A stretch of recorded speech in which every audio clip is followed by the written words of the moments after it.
All right, everybody, welcome. Thank you so much for coming. We're going to be starting the program in about 3 minutes, so if everybody could get settled, it would be awesome.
Ready? Going, no badge here. Oh no, I'm missing somebody. Where is he? Oh, there he is. And then the last one's the hero. Good morning, everyone, and welcome to Main Street Live, an Entrepreneurs Roundtable with award-winning journalist and author Rochelle Riley. We're going to begin this morning's session with a welcome from the Association for Enterprise Opportunities Board Chair Emeritus, Patricia Harris. Please welcome her at this time.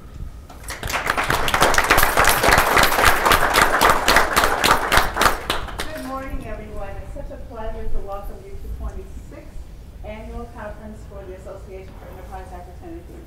I know so many of you have traveled long distances to be here, and we are truly appreciative of those efforts. And we promise that you will get everything that you came here for, and even more. So we're really excited about this particular session that we're putting forth today, and it's called Main Street Live. And we're really excited because we have hundreds of viewers that are going to be listening to us via Facebook. So we are streaming this session live, and we're anticipating it's going to be well received around the country as it was last year when we did this. So we welcome you all to be active participants as we get through the process, and we have this incredible group of business owners that are here that are going to tell us what exactly did they do to make this business work, particularly in a challenging economy and a city like Detroit that once was jewel in the industry and now coming back, and we're really proud that they have been the ones that have been here to see that happen. So, on behalf of ADO, though, I want to definitely thank our sponsors. Any conference, any segment would not happen unless you have dedicated sponsors. So first, I want to thank Joyce Huber of the Michigan Women's Foundation and Camille Walker Banks and the Wayne State University Goldman Sachs 10,000 Small Business Program, who are the actual sponsors for this segment. So would you please stand and let's give them a round of applause. Yes, I will. These kind of things couldn't happen without your support, so thank you very much. We also want to make sure that everyone knows this is the kickoff this week for Small Business Week with the SBA. So nationally, around the country, we are celebrating Small Business Week, and we're very pleased to be able to be a part of that. And with the Small Business Administration playing a very active role in what AEO does every year, we're happy to have them here today as well. So, you all get a chance to get into the mix too. So if you are a business owner and you have a business card, we're going to have a fish bowl in the back of the room for you to put your card in that bowl for a special drawing that's going to happen at the end of this segment. And the lucky winner will win a cash prize. Is that enticing enough? Everybody put their card in? Can we put our card in too? I know that's right. We're not exempt. I'll take a day off instead. Right. I'm sure some of you have noticed too that the segment is going to run between 11 and 2:30, and you're wondering, hey, where's the grub? When are we going to eat, right? So we want you to know we're going to include that at about 12:30, 1:30, maybe 1 o'clock. And food will be brought into the room for you to get, and you can come back to your sessions and continue the dialogue. So this is the only time we can fit in, so we will make sure that you are nourished. That's a promise. At this time, I'd like to introduce Constance Logan. She is the Michigan Director of the SBA. And in her role, she's responsible for implementing programs and services in at least 83 counties here in the state of Michigan. And that includes 11 business centers, 9 schools, 3 chapters of the Women's Business Centers, and a Veterans Business Outreach Center, and 7 micro lenders. I have a special affinity for the work that you do. I ran a very successful SBA Women's Business Center in Kennesaw, Georgia, and I know how difficult your work is, but we're very grateful that you exist to help the scores of people that we need to serve in our community.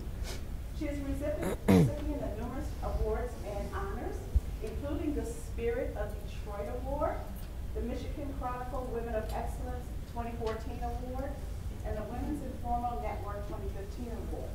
So at this time, please join me in welcoming Constance Logan.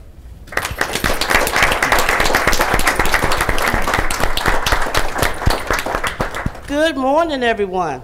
Morning. It's 70 degrees in Detroit. Yes. Thank you. Whoever brought it in, thank you. You can't leave because this weather has to stay. Right. So on behalf of the SBA, I just want to say welcome to the AEO conference. And I am indeed honored to be a part of this great conference. Connie Evans and I met. She's not here. She's running around somewhere. Connie is the executive director of AEO. And Connie's just phenomenal. I just want to share how we met. Just thinking about the importance of networking, relationships, and reputation as a business owner. Okay, so Connie and I were introduced by a professional colleague in DC who thought that we just had to meet. We just guys have to meet. So I was in DC and Connie and I met, had a cup of coffee, and we just immediately clicked. We just got along very well. And so of course we started talking about our vision and our passion and our prospective roles. And out of that conversation was born this pre-conference event. So I just want to thank Connie for her vision and collaborating with the SBA. And again, my message to you all is just remember, relationships, networking, and reputation is extremely important. I also want to thank our partners here. We have, I know we have someone from our Women's Business Center, I believe, here. Please stand. Please stand. We can't do this without our resource partners. We have someone here from the Michigan Small Business Development Center. Please stand. We have Dan Upman, who is out of DC, who has spent his time to be here for the whole 3 days. Dan is a huge partner in this event, and I thank him for attending. His colleague is here downstairs. His name is Chris Webb, and I was going to make a joke, you know, Chris Webber for you Fab Five fans, you know. He says, well, Connie, I'm not if I was him, I wouldn't be in this job. So anyway, we welcome Chris in his absence. I also want to thank, again, Camille, who's a great partner in our desire to help and serve you as small business owners. But again, this is really about Main Street businesses. The businesses that you see on this panel, this is all about you guys. And thank you for what you do in terms of creating jobs and making our communities better. So I just want to thank you.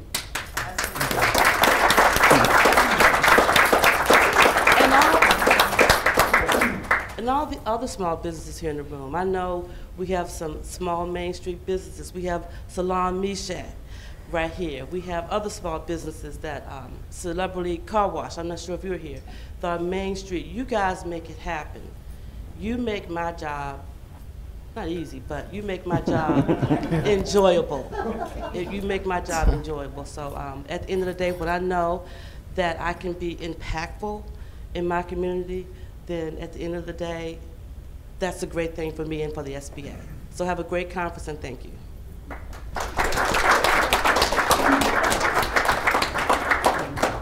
Thank you so much, Constance, and for the great work that you're doing here in the state of Michigan. Our next speaker, and who is going to be our moderator for this wonderful panel of business owners, is none other than the great Rochelle Riley. I've been a fan of hers for many, many years. My husband is from Detroit, so I've got a chance to tune into her occasionally throughout the years visiting here.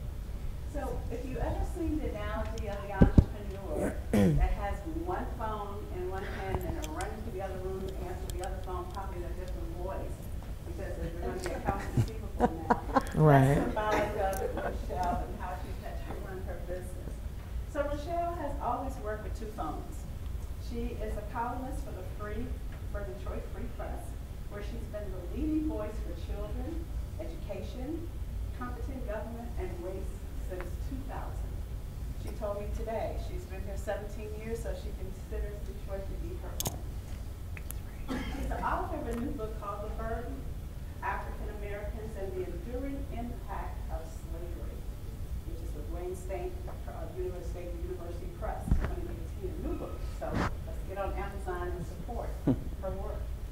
She makes frequent television and radio appearances, including on NPR and local television. She's won numerous awards, national, state, and local honors, including the 2013 National Headliner Award for local column writing. Her columns and the text message scandal that led to the imprisonment of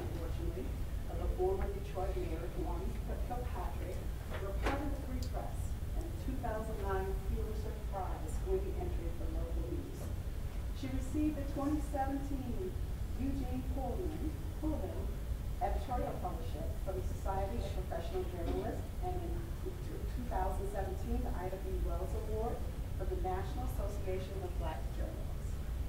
For her outstanding efforts to make newsroom and news coverage more accurately reflect the diversity of the communities that they serve, that has been something she's been very passionate about.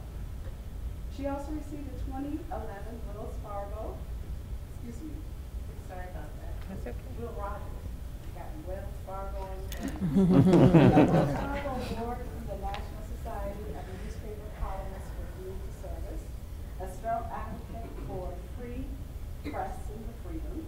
Rochelle is the co-chair of the National Association of Black Journalists Global Journalism. On the task force, where she works to increase the number of minority journalists covering the world. She's a global traveler and has been to 25 countries. We're having a glass of wine over and counting. She was a 28 Knight Wallace Fellow at the University of Michigan, where she studied online communications and film. And in 2016, she was inducted into the Michigan Journalism Hall of Fame. I think we have a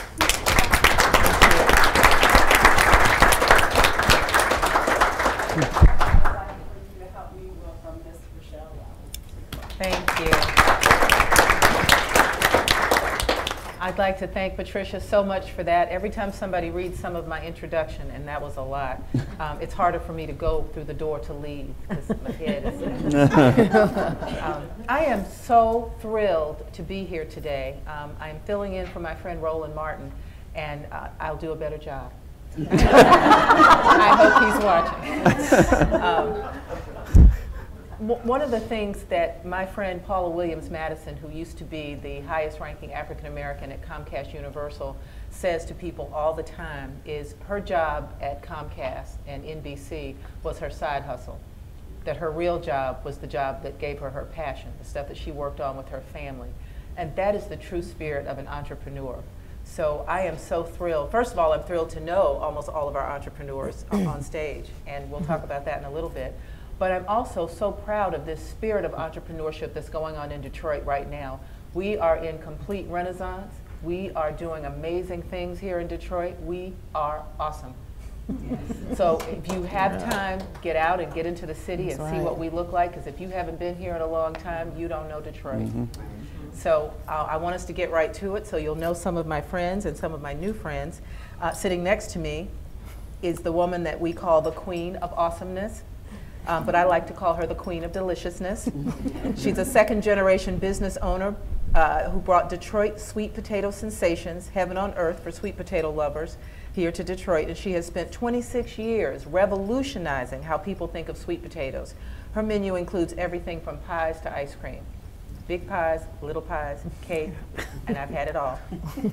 She's a graduate of the Savannah College of Art and Design and has lived, worked, and traveled overseas. She's president of her own community business district, co-founder of Naturally Fly Detroit, a natural hair women's empowerment group, and a D-Hive Bill graduate. And she recently appeared on MSNBC alongside Warren Buffett and the CEO of Goldman Sachs, Lloyd Blankfein, as the face of Detroit's first class of Goldman Sachs 10,000 small businesses. Please welcome S.P. Thomas.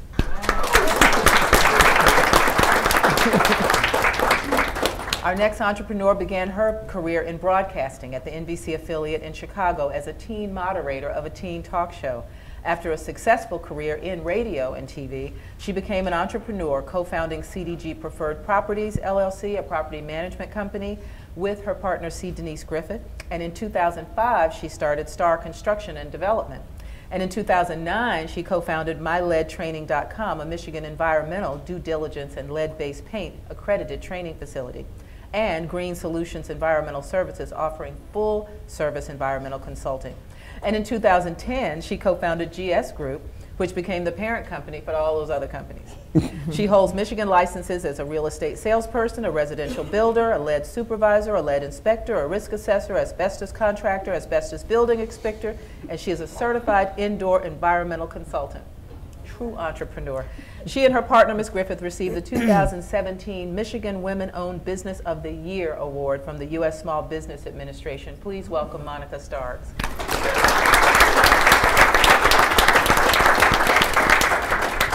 I was tired just reading about all of her jobs. Wow. Our next guest is a serial entrepreneur. He currently serves as the president and chief executive officer of Merritt Hall. He's the chairman of the board for the Detroit Training Center and the president of the Xi Alumni Association. Oh, his entrepreneurship, he's a certified staffing professional in human resources, an asbestos abatement contractor and supervisor, a certified snow professional, an advancement snow manager, and a certified pesticide applicator. He's a graduate of the University of Michigan. Please welcome Alex Riley.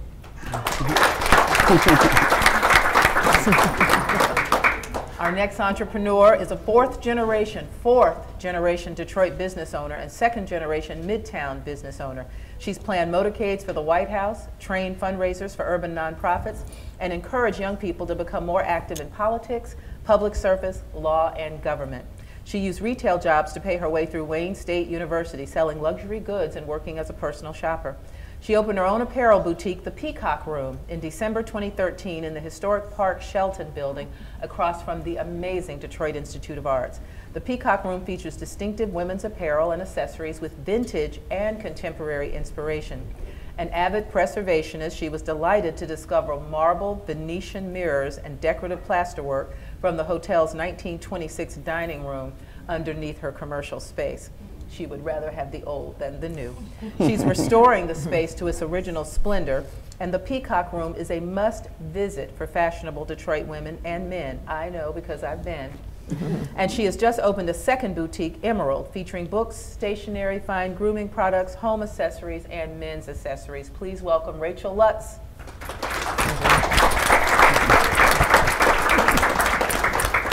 And I can tell you I love the word infinite because it's what I apply to possibilities and opportunities.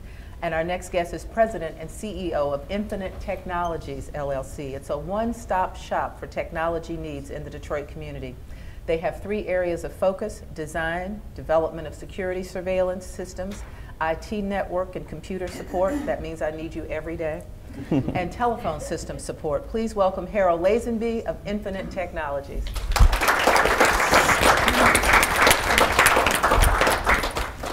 Now, I can tell you that I would say that I'm an entrepreneur because I own a small company that builds websites for women and small businesses to make sure they're on the web. But I don't know if it's a company if I never charge to do it. So I'll need to get some advice from my fellow entrepreneurs about how to turn it into a business instead of a crusade to make sure that all women and men and all small businesses are represented on the World Wide Web. And I'll take this moment before I start the questions to say, if you don't own your name and your company name on the web, get it now, get it today, before you become really famous and you got to find somebody to buy it from. Okay, so I want to start by asking the panel, when did you know that you wanted to work for yourself and be your own boss? And I want to start with Ms. Oh, with me? Yes. Well, welcome everybody. First of all, hello, hello. SB Thomas here. I think I have a little bit of a different story because I'm a second generation business owner. So I can speak from my mother's perspective. My mother started this business back in 1987 because my father loved candy yams and my mother does not like anything sweet on her dinner plate.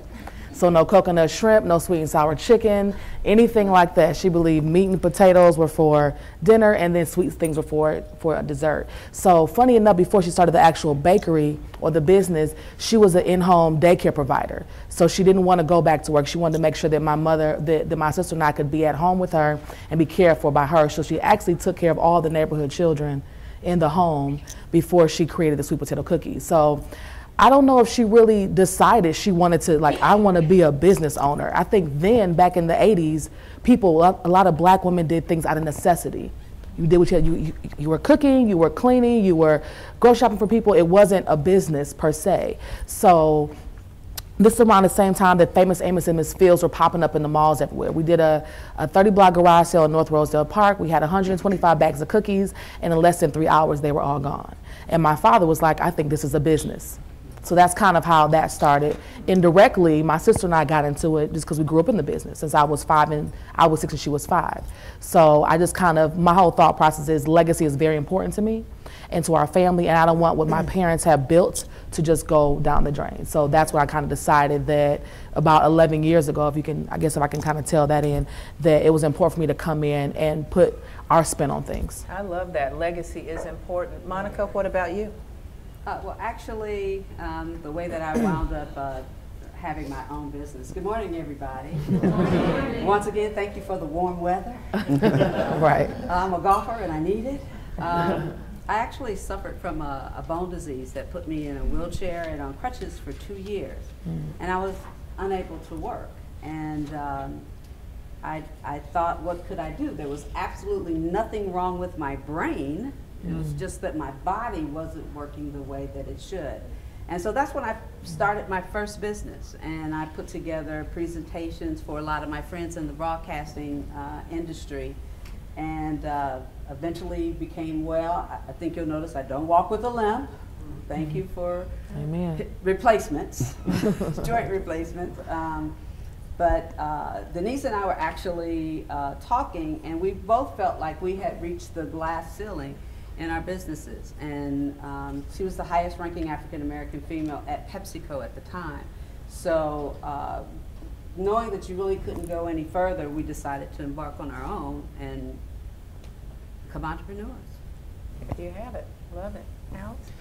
So I don't ever think I grew up wanting to be an entrepreneur, but I never really followed the rules as a kid. You know, I wasn't getting in trouble or things, but you know, I was always really focused on things that I liked, and I always kind of was busy creating. I got a computer early on. I would make websites, write computer programs. I was really interested in math and other engineering type courses where there was always something to build, and I kind of focused my energy on things I really liked, and there were certain other things like going to class and so forth that I didn't really do as much as I should have. And I got a job somewhere in college working kind of like a 9-to-5 job at a consulting firm, and I just always thought there's a better way to do this. I didn't really like taking orders from somebody else, and I felt really constricted. I wasn't able to be creative.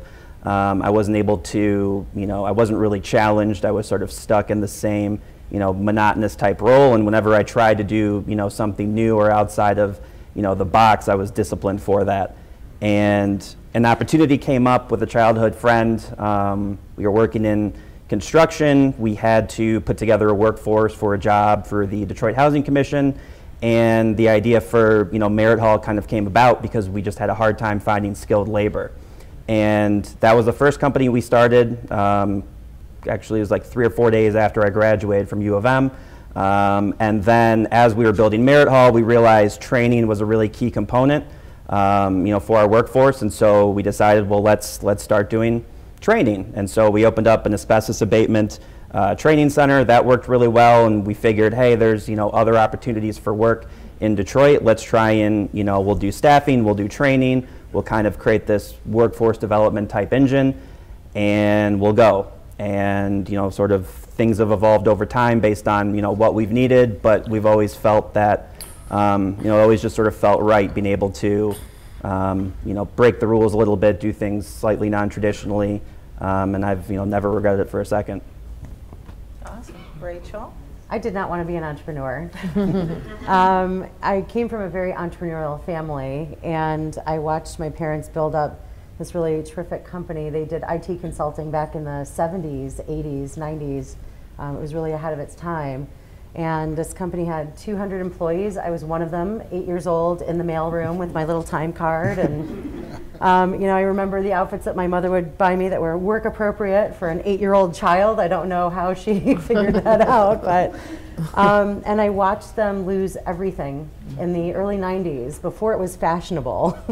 They lost everything. He leveraged one company against another, my father, and both of them went under. And that was a very traumatic experience for me as a child, and I think that my parents, in interest of trying to protect me, Didn't really explain to me what was going on. I just knew that we had lost our family home. I knew that we had, no money for anything anymore. So I grew up very privileged financially and socially. I went to an amazing private school, and we went from my younger brother being there, us giving scholarships to other children at the school, to my brother being on scholarship as we left. And that really left a huge mark on me. So financial security really became so important to me. And being financially unstable, I still managed to volunteer a lot and intern for the people that I really wanted to learn from. I interned at our local NPR affiliate, WDET, from the news director, who is still there from when I was 16 years old. I interned for my congressman in his district office, and I eventually worked in for the advance office in the White House under the Clinton administration. So that time came to a close as his administration ended. And I went to go back to Wayne State. Couldn't really afford to work full-time and go to school full-time. It was pretty exhausting. So I took a semester off, and then I took a year off, and then I just never finished my degree. I was really happy in the retail job that I took at Somerset. It was for an independently owned boutique, and I learned everything from this really just tech-smart woman that I worked for. Learned the ins and outs of small business. Lost my job in the recession. People don't need $5,000 down comforters during the recession. So I lost that job, and I was unemployed for about a year and a half. And I knew that it wasn't sustainable when I started putting groceries on my credit card. And I know that a lot of people think of asking for and accepting assistance as lazy, or just something very simple to do. And I think that a lot of people know that that's a really difficult point in your life. And I did not have the courage to hand back the food application assistance that I had the food assistance application that I had taken. And I thought, you know what, maybe I should open that shop in Detroit I always wanted to open. I didn't even know what it would sell or in which neighborhood it would be. I just knew that I wanted Detroit to have more retail, and I knew that that's something that I passionately enjoyed. So on this credit card that I was maxing out, I started thrifting clothing, reselling it at pop-up shops, eventually sold a lease. We actually are now up to 4 stores. We just expanded to 2 additional stores in the Fisher Building. Thank you. And I tripled my projections in the first year, and now we are on track from that $6,500 credit card that I maxed out. We're now projecting to do 1.2 and 1.5 million in sales this year. Wow. So jump off the ledge, everyone. Just jump off the ledge and see what happens. So for me, my name is Harold Lassenby. Again, as everyone else said, welcome to Detroit. Good to see guests that want to come to Detroit now. Appreciate that. I was the director of telecommunications for the Illich organization. And if you guys know about the Illiches, they own Little Caesars, the Detroit Tigers, Detroit Red Wings, half of Detroit on that side. So they were building the baseball stadium about 18 years ago, and I was in a contract letting mode. And so there were minority rules that went along with the large construction projects, and there were majority companies and minority companies that when the minority companies came in to do partnerships, there was only 2. So we're letting out about $80 million worth of contracts, and there was only 2 companies that came in to talk with about 10 to 12 other companies, and I'm sitting there going, wow, what's going on here? So I went to the coffee table, and at that time talked to my late grandmother, right, who was always talking about faith, and I said, I think I want to quit and start my own company. And she said, boy, are you crazy? You're working for a good job, you're working for a good company. How many of you guys have heard that story, right? And I just said, you know what? If I'm gonna pray about it, I'm gonna walk and I'm gonna leave. And I left my nice cushy job. I was making a lot of money back then, a lot more money than I made for the first 2 or 3 years with the company. And I started my own company with 1 person and 1 contract. And 16 years later, we're here with about 20 employees, an office here on this side of town, on the southeast side, and one on the west side of town, and we're growing. So if you have the faith, you have the confidence, you know, it's just as Raquel said, take a leap of faith and let it go. That's awesome. That is great. So first, in a word, I want you to tell me how many employees you have, and then I want you to answer this question, because we're going to talk about the difference between the talent you have and the talent you know you need to recruit. So how did you decide what you needed to be best equipped for your company to succeed, and you knew you'd need to hire someone else? And so it's like, sort of like the first time I hired someone to do my taxes, because who are we kidding? And how did you come to that decision? And then who was that person that you brought in saying, this is only going to work if I get this particular talent? And why don't we start in the middle with you, Alan? Okay. So I have 345 employees. Wow. I think I was lucky to start a business with 2 other co-founders. Patrick I knew from high school, and Paul I met in college. And between the 3 of us, I think we had a pretty good feel for the different functions of business, you know, marketing, finance, operations, and so forth. And so we were just able to, I think, learn what we didn't know and figure out what we didn't know. But over time, you start to get into sort of your niche. You find out what you're good at and things that are important that you might not be as good at. And that's really where we looked first. So, you know, for us, we're big on hiring industry professionals that can talk shop with contractors. And so when we wanted to enter into these, you know, new markets like manufacturing, automotive, welding, fabricate, and so forth, we had to find someone that actually knew those industries better than we did. And, you know, once you admit that something's important and it's not really an area that you're particularly good at or something that you don't really want to do, those are the first 2 places I look to outsource, I guess, so to speak, to somebody else. What about you, Monica? Well, it's really kind of interesting because we have 15 staff members. And I'll tell you a story about the first field scientist that we hired. Because for what we do on the environmental consulting side, they really need to have a STEM background. And that's not really something that young people get today, is a STEM background. That's science, technology, engineering, and math. Unless they're on a special track, that's not something that they get. So we were doing training, and as we were doing training, we were looking out into the audience. Denise and I are like, hey, you think, yeah, well, that's a good one right there. And that's really, that was our mining for people who could do what we do. And our first guy that we hired, we brought him on, and we were slow. And so he said, can I meet with you all? I said, sure, what's going on? I thought he was going to quit. And he says, you all have these certifications. You all don't need me. I understand if you have to lay me off. And we're like, we're not going to lay you off. You know, business will pick up. You know, business is cyclical. You got to prepare for the down times as well as the up times. And that was 6 years ago.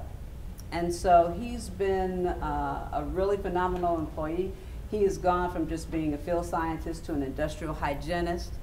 And while he only has his GED, he's gone through all of his training through us, and he's very good at what he does. So, you know, it's finding people that can fill the niches. You know, it's like, yeah, I can get out and do it, but, you know, if I get out and I do the work, then I can't build the business. And that's the hardest thing as an entrepreneur for you to make a decision about.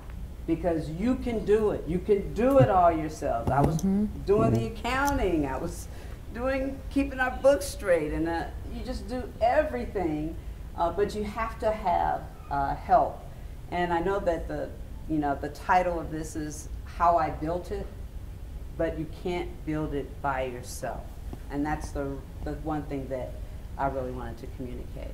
I hope you all are taking notes, because that was great. I've already seen 3 posters. SB? So much I want to say to what you just said. You definitely can't build it by yourself. We have 12 to 15 employees, depending on the season or what's going on. Your story reminds me of one of ours. So we do a lot of hiring through the summer and youth program. And one person in particular has been with us for the last 8 years, started off as a dishwasher. And a lot of times it's not the person that has all the credentials and the expertise. Sometimes it's just somebody who really wants it, who really wants the opportunity, who really wants it. This person was our dishwasher, then moved up. Now he's our head baker. He's been with us for the last 8 years. So it's and also it's hiring where you're weak. It's knowing that sometimes you don't want to, you feel like you're hiring like your own replacement kind of situation. And when you are a business owner, as we all know, my dad always says, you can't work on it when you're working in it. You can't work on it when you're working in it. So we are a very hands-on family. It's very hard for us to remove ourselves from that. But we are trying very hard to do that because we need to find the people that can fill those gaps so we can continue to work on the business. Rachel? We employ 20 women and... I'm sorry. Oh. 20 women. No offense to the gentlemen in the room or those who are watching us online. I just love women. And we do occasionally employ men. Okay. Well, they are not for sale, my goodness. So I think that as a small business owner, you need to know how to do 100 things. You maybe know how to do 10, and you do 2 to 3 really well. Mm-hmm. And I think that growing your staff takes the humility to understand what your shortcomings are, what your what your areas where you could grow are, and you bring those talents in. I think I can speak for almost everyone in this panel that we did not go into business to manage people. It's not what anybody seeks out to do when they're opening a business. But that is the most important function of what you're doing, because you could build it with just yourself, but you can't grow it for sure. So I toughed it out for the first 10 months by myself as my only employee, and I was at risk of burning out. So that's when I started to bring people in, and that's when my business really was able to, as SB said, once you're, you can't grow in it, or you can't grow on it when you're in it. Yeah. So that allowed me to keep using what my talents were that made the brand what it was, like me finding interesting finds for my customers, me building a culture of empowerment among our customers, especially women.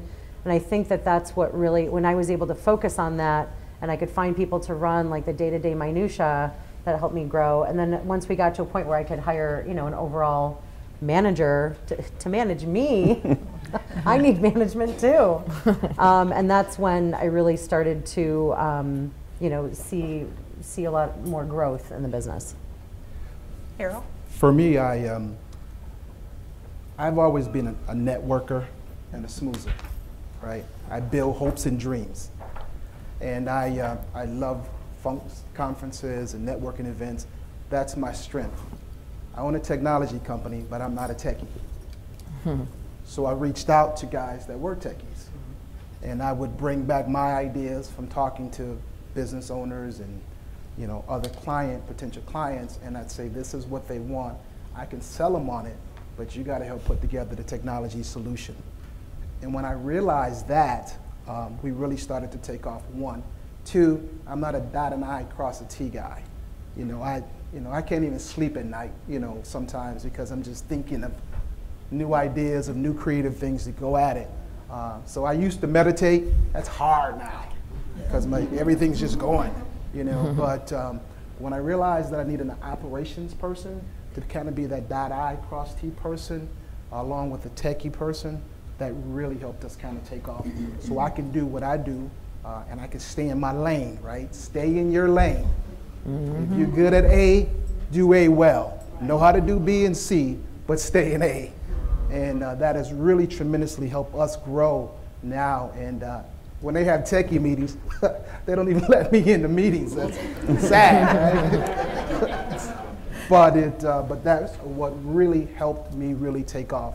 And that really came from the E200 program through SBA and Goldman Sachs, when they said sometimes you got to step out the business and and rely on the people that you've hired. And if they're not people that can do the work that you needed to do, don't be too loyal and go out of business for people who can't handle those responsibilities. Right.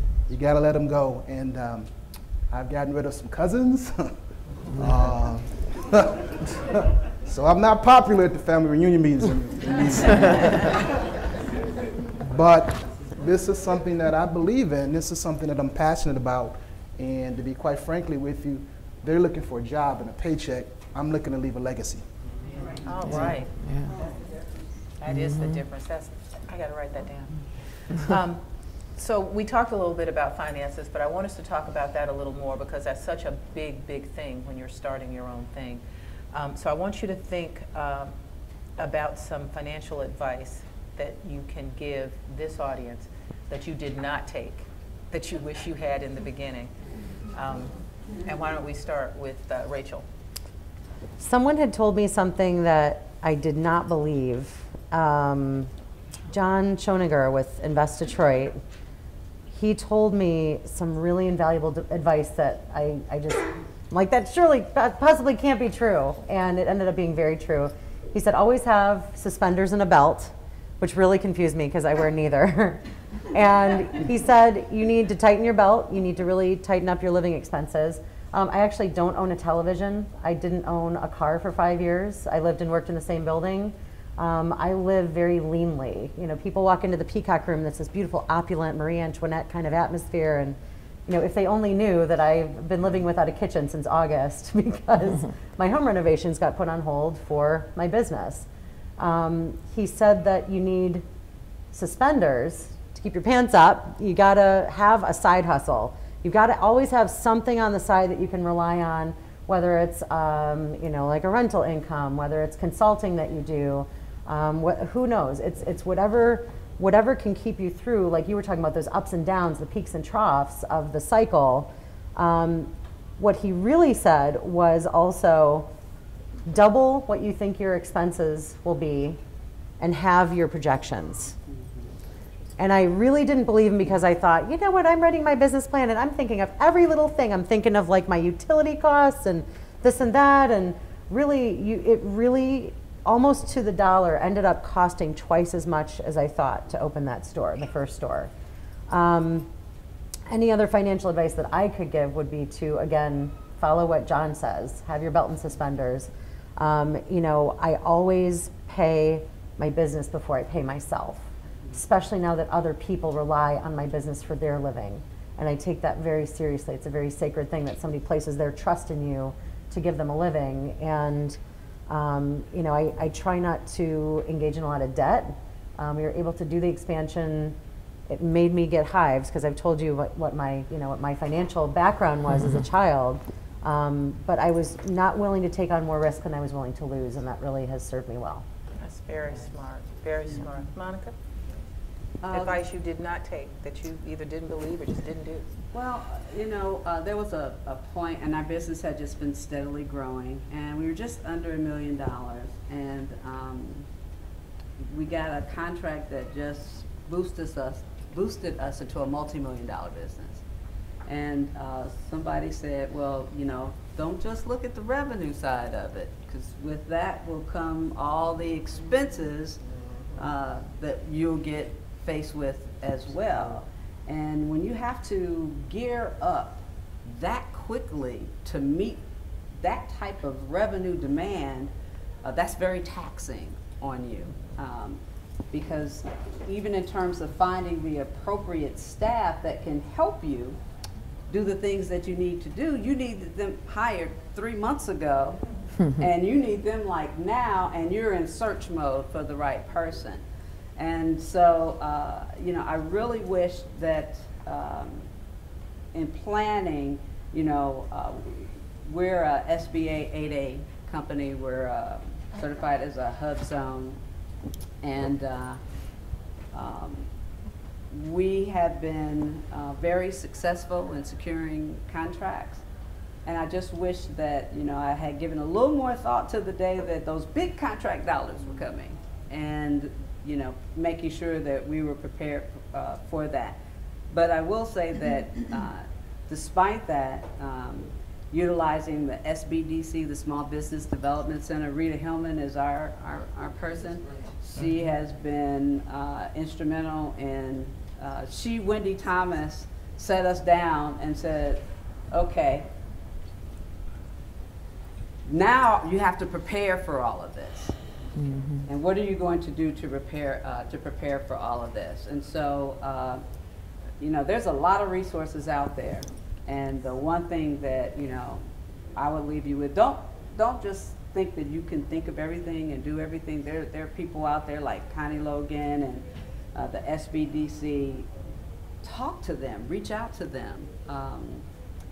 And that's really my advice. For whatever your financial condition may be, is to reach out, because they have marketing resources for you, they have research for you, all the things that can really help move your business forward with, instead of the square wheel, at least a round wheel. SB? When I hear the question, I think about pricing.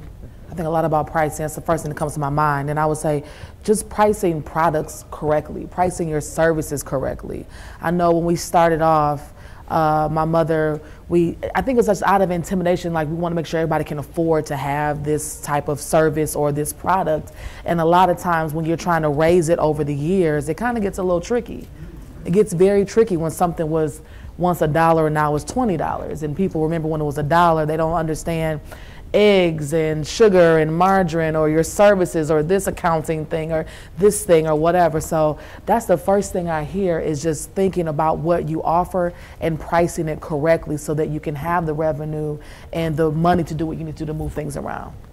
Good job. Alex? The financial advice I didn't take would say not all revenue is good revenue. We grew from $0 in revenue in 2011 to $6 million in revenue in 3 years. And, you know, obviously, you've heard the phrase cash is king. In our business, we get paid long after we pay out, you know, all of our bills. Most of our, you know, our costs relate to payroll. And, you know, thankfully we've never missed a single payroll, I guess besides my own, in the last 6 or 7 years, because you do always get paid last. But I remember in 2013, we were just starting up the landscape season, and we took on a customer that I was a little skeptical about whether or not they were going to pay their bill, but it was one of the larger accounts, you know, we would have had. And I remember, I think it was 6 payroll Fridays in a row, not knowing whether we'd make it to the next one, just because, you know, we kept getting told, you know, oh, we'll be able to pay next week, and we'll pay the week after, and you know, one thing led to another, and it's 2 months later, and we're, you know, we've got a lot of good things happening, but you know, our growth and everything else is severely constrained by this one customer, you know, that almost took us under. You know, thankfully we were able to work through that, but that was a big moment for me because, you know, after the second time of, you know, not being able to sleep, you know, due to the pressure of, are we going to be in business tomorrow, you start to kind of get used to it. And so I've, you know, always been a little bit more cautious as to who we take on, what terms we give, what opportunities we say no to. Because, you know, you do have to price things appropriately. That's always important. And you've got to make sure everyone else is getting paid. Otherwise, you're not going to build a good reputation. You're not going to stay in business long. But you've just got to be careful, you know, as you grow, of, you know, who you do business with. So I think we still maintain a pretty good growth rate now. We're last year we almost hit 11 million. But, you know, I think if you look at all of our projections early on in the business, you know, the bankers would always laugh at us because the growth rates we always thought we would have were, you know, we're really, really pushing it. And so, you know, I've learned to dial it back a little bit, and it helps that one of my co-founders is a little more risk adverse than I am. And so, you know, when he says, hey, I think we need to take a look at this, you know, that's when I kind of default to him and really rely on what he has to say, and sort of, you know, I'll take a step back and allow him to sort of, you know, decide whether or not it's something we pursue or not moving forward. Thank you. Harold? So how many of you have partners in your business? I would suggest that you always check out your partner's credit. just being real. Because a lot of times with small business, you have to personally guarantee your loans. And my first 2 years, I had 2 partners who we had landed a huge contract opportunity. That's when I knew I'm leaving Little Caesars. I'm walking out the door, and we got a $750,000 contract, and we went to the bank and said, we have a $750,000 contract, give us a loan, right? That's what we thought as first generation entrepreneurs. But when they started vetting us out and they started looking at our credit and they were looking at who we were, I was the only one that had a score over 725. So my other 2 partners, credit was in shambles. I didn't know that when I first started, because it was like, hey, you know, I got 2 partners and, you know, they can do this and I can do that.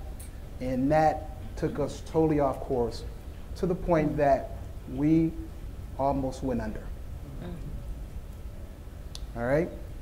So I know it's hard, and that's a real question that you have to ask to your partner is, hey, can I see your credit score?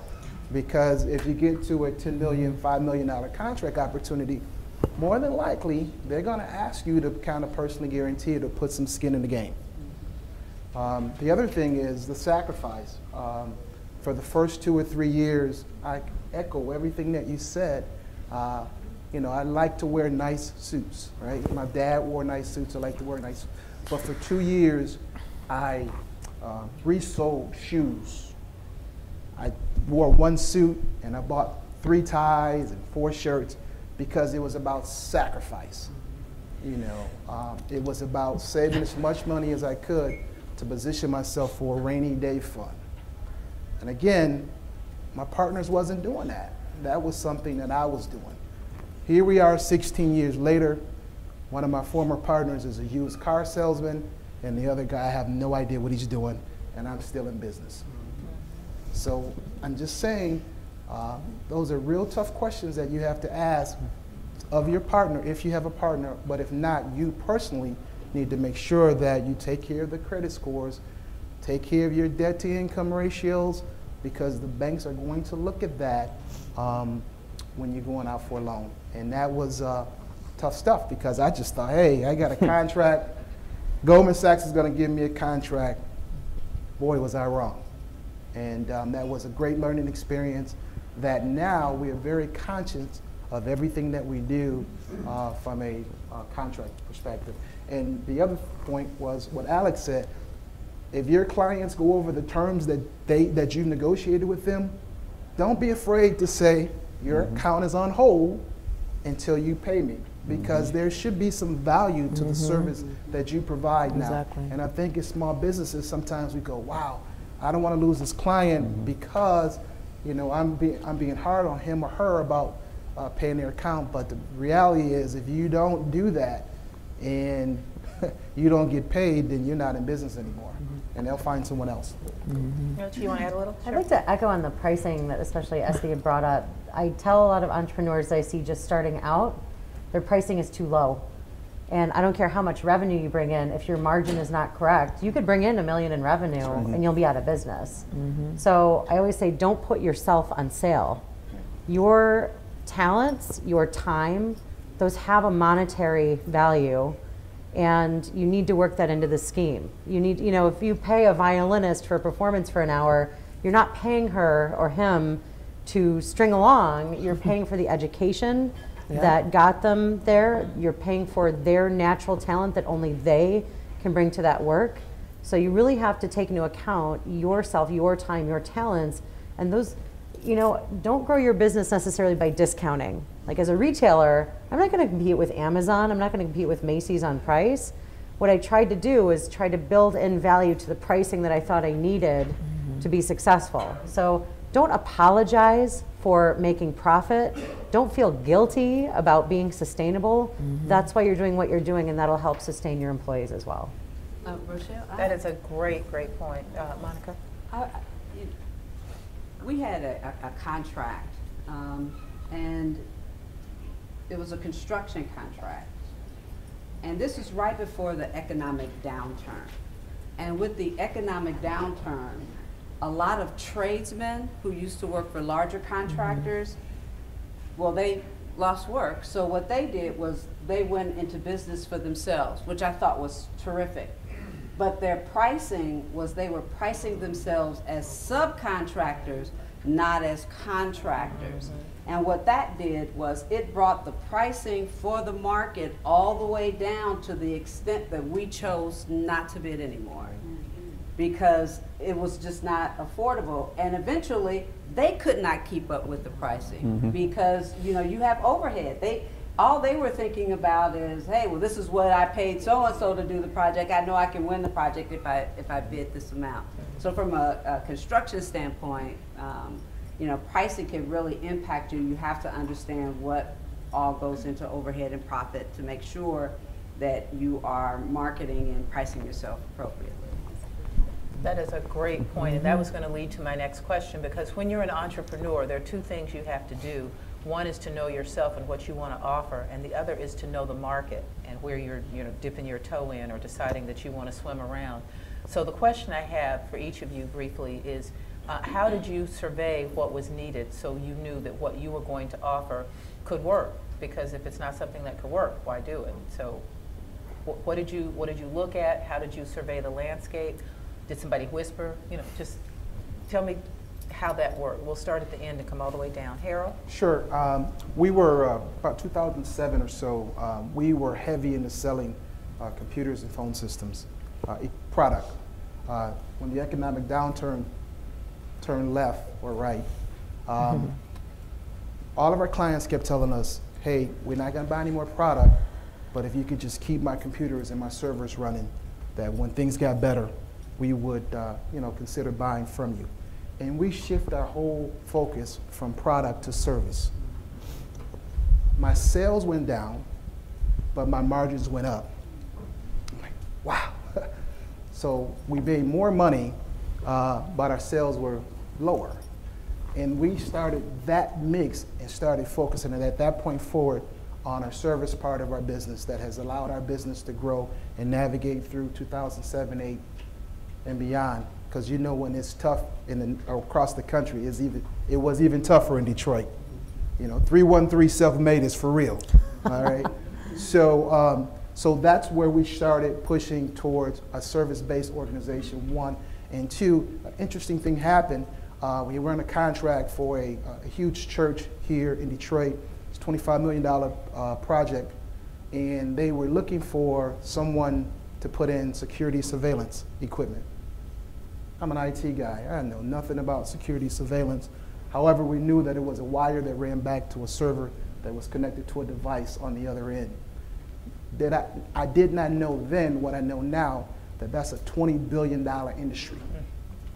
And because we started working in that, because we were open to be able to shift a little bit and started doing security surveillance, in 2016, that's 65% of my business revenues now. So I'm no longer an IT company. We're more of a security system integrator. I don't know if you guys have heard of the Detroit Greenlight project here in the city. Well, we're one of the tier 1 integrators for that. You know, we have a lot of blue chip companies here that Infinite Technologies provides security surveillance work for them, because it all transitioned from analog to digital. That really came right back around and fell within our Wilsbo. So be flexible. Be very, very flexible, and just keep focused on what you're trying to accomplish, and good things will happen. Rachel, market. I say go where you know. I'd lived in Detroit since 1998, and you know, as a resident, I knew that there were not enough places to go shopping, and there certainly were not enough apparel businesses. You've heard this very misleading statistic that Detroit's a food desert. Like all of a sudden we have like no fresh apples, and the DEGC, the Detroit Economic Growth Corporation, did a study in 2010, the year before I opened my business, about how much economic bleed there is in Detroit because we don't have enough businesses to capture the existing economic power that Detroit has. And on groceries, Detroiters spent $200 million outside the city just on groceries. On apparel retail, it was $310 million. And we need to look good. I mean, Detroit has a heritage, a legacy of looking good and dressing sharp. So I really felt instinctually, just anecdotally from my friends, that there was a need for like a classic, like vintage-inspired dress store. Like if you have a shower to go to or graduation, there are not a lot of places to get a dress. So I thought that the market was more in like we did like a combination resale and brand new business model. We eventually phased out the resale because I was told that I couldn't sell dresses for more than $100 in Detroit. I was told that I shouldn't open a business in Detroit. I was told that women don't dress up anymore. I was told that why are you building a brick and mortar retail business when everything is going online? And I'm glad that I just listened to my gut, because that told me all I needed to know. And by doing the pop-up shops, which was a temporary presence, I was able to test out, do women want more blazers than dresses? Do people buy more basic blacks and grays and navies than like pops of color? All those things help me eventually determine the final product. And as we all know, the business that you plan is not the business that you open, which is then not the business that you continue to operate as you got into. Preach. So you got to do your research, but at the same time, don't spreadsheet it to death. Listen to your instincts. Yeah, I would piggyback on what Rachel said. It's it's experience first, and then data and research second. So every business we've ever started has been through our own need, and then we validated that with data. And so in our staffing business, we created a business to fill our specific need, and then we saw that other people had that need, and as we were sort of figuring out what we wanted to be, we then went to places like the SBDC, we went to, Goldman Sachs 10K SB, we went to all these, the SBA, all these different places that had the data that sort of validated what we knew from our own experience, and then, provided additional, things for us to think about as well. You can take this business, and if you shift it a little bit over here, you can go this whole other angle. Same thing with training. It was just, we built what we needed. And oftentimes the market doesn't necessarily know what it needs. And you have to sometimes take a step and just show them, what you think you can do. And maybe you have to pivot a little bit once you get going. But for us, the businesses that we have now are more or less what we went out, to build. But we have, along the way, taken our clients' advice, because talking to your customers is, the best possible data and experience that you can have. So that's one thing that we've always made a big effort to do is just constant feedback, and then incorporate that into our model. Excellent. Monica? In 2002, we started a real estate company. And we did our market research, and what we discovered was that in the city of Detroit, 60% rented, which was a very high percentage. And we thought that that's not a way to build wealth. And so we began buying apartment buildings and buying single family homes, and we had a nonprofit that would assist them to help them move from being a renter to home ownership, because that's really the first way that you build wealth. And 2005, there went the real estate market. But we had been doing construction, because in our the buildings that we were buying, apartment buildings, we were putting in all new windows, making them energy efficient to save on our utility bills. We began rehabbing the homes, and so then we were doing construction. We were lead abatement contractors, and so that's how we continued to grow the building. And by 2008, it followed the real estate market. And since we had been doing lead abatement and we had been doing environmental work, we actually put a curriculum together, became a state of Michigan accredited trainer for lead-based paint, and then we started doing training. And then we started doing environmental consulting. So we were able to sustain ourselves as a business until, now construction is back. And so now we're back to having two arms of the business versus just one. But it requires sometimes being a chameleon, because things change. And if you keep up with what's trending, what's happening, you'll be able to maneuver into a new space instead of your space being gone and you're just outside.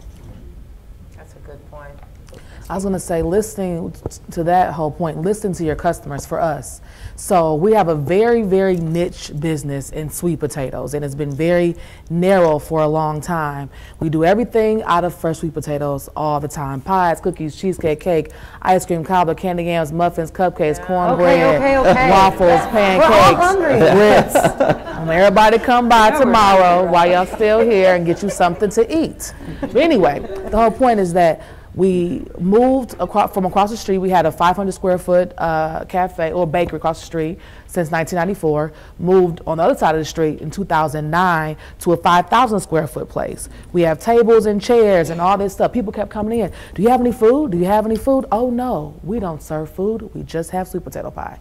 This is it. You have any sandwiches? Oh no, we don't do that. And then it started saying, well, why don't we do that? So the customers, people will tell you how they want to spend their money. They will literally say, Rachel, can you get a dress for this? No, I don't want that dress, but I want to give you money. I want to give you money to put a security system in. I want to give you money. And when you think about it, it's like, well, we have counter space for soup kettles.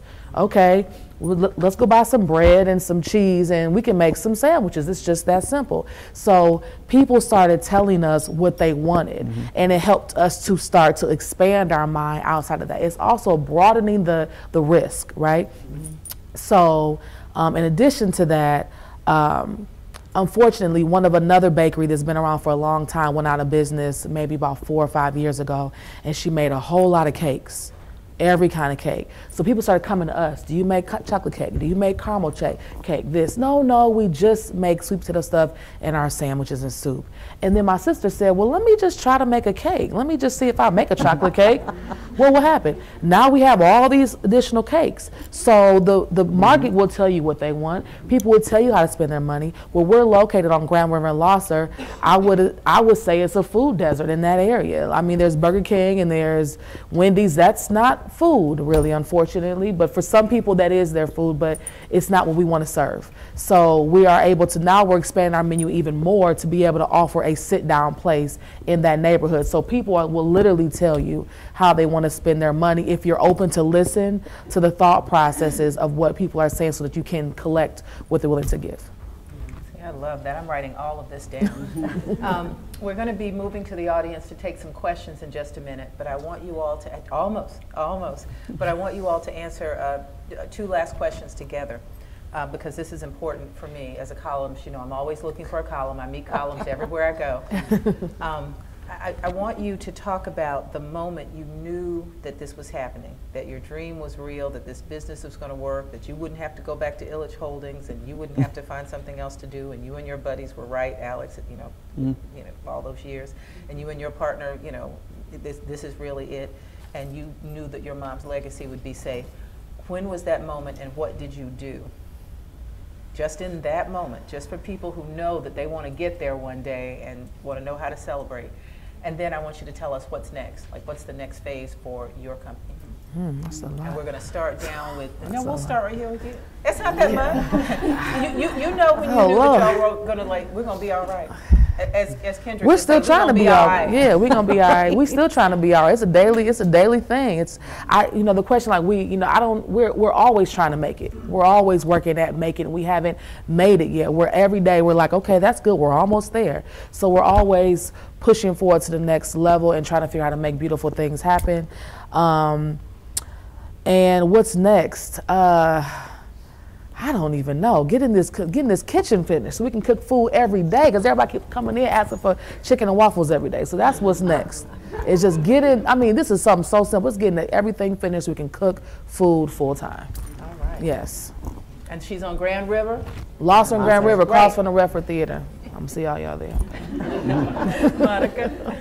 Well, I say celebrate all of your small successes. Every time we purchased the building, we had a bottle of champagne. Every time we've had any event, we would celebrate. Last year, we had this humongous contract, and to show our staff how much we appreciated them, we took a trip to Chicago. We took them all to Chicago. And The date was set well in advance, but we were there for the World Series weekend with the Chicago Cubs. Wow. And as a native Chicagoan, I was in heaven, let me tell you.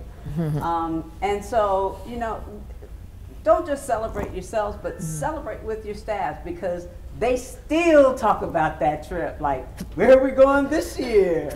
You know, and it's bringing them into the fold and helping them to celebrate. And in terms of what's next for us is we're just going to continue to go after contracts and hopefully continue to employ more people.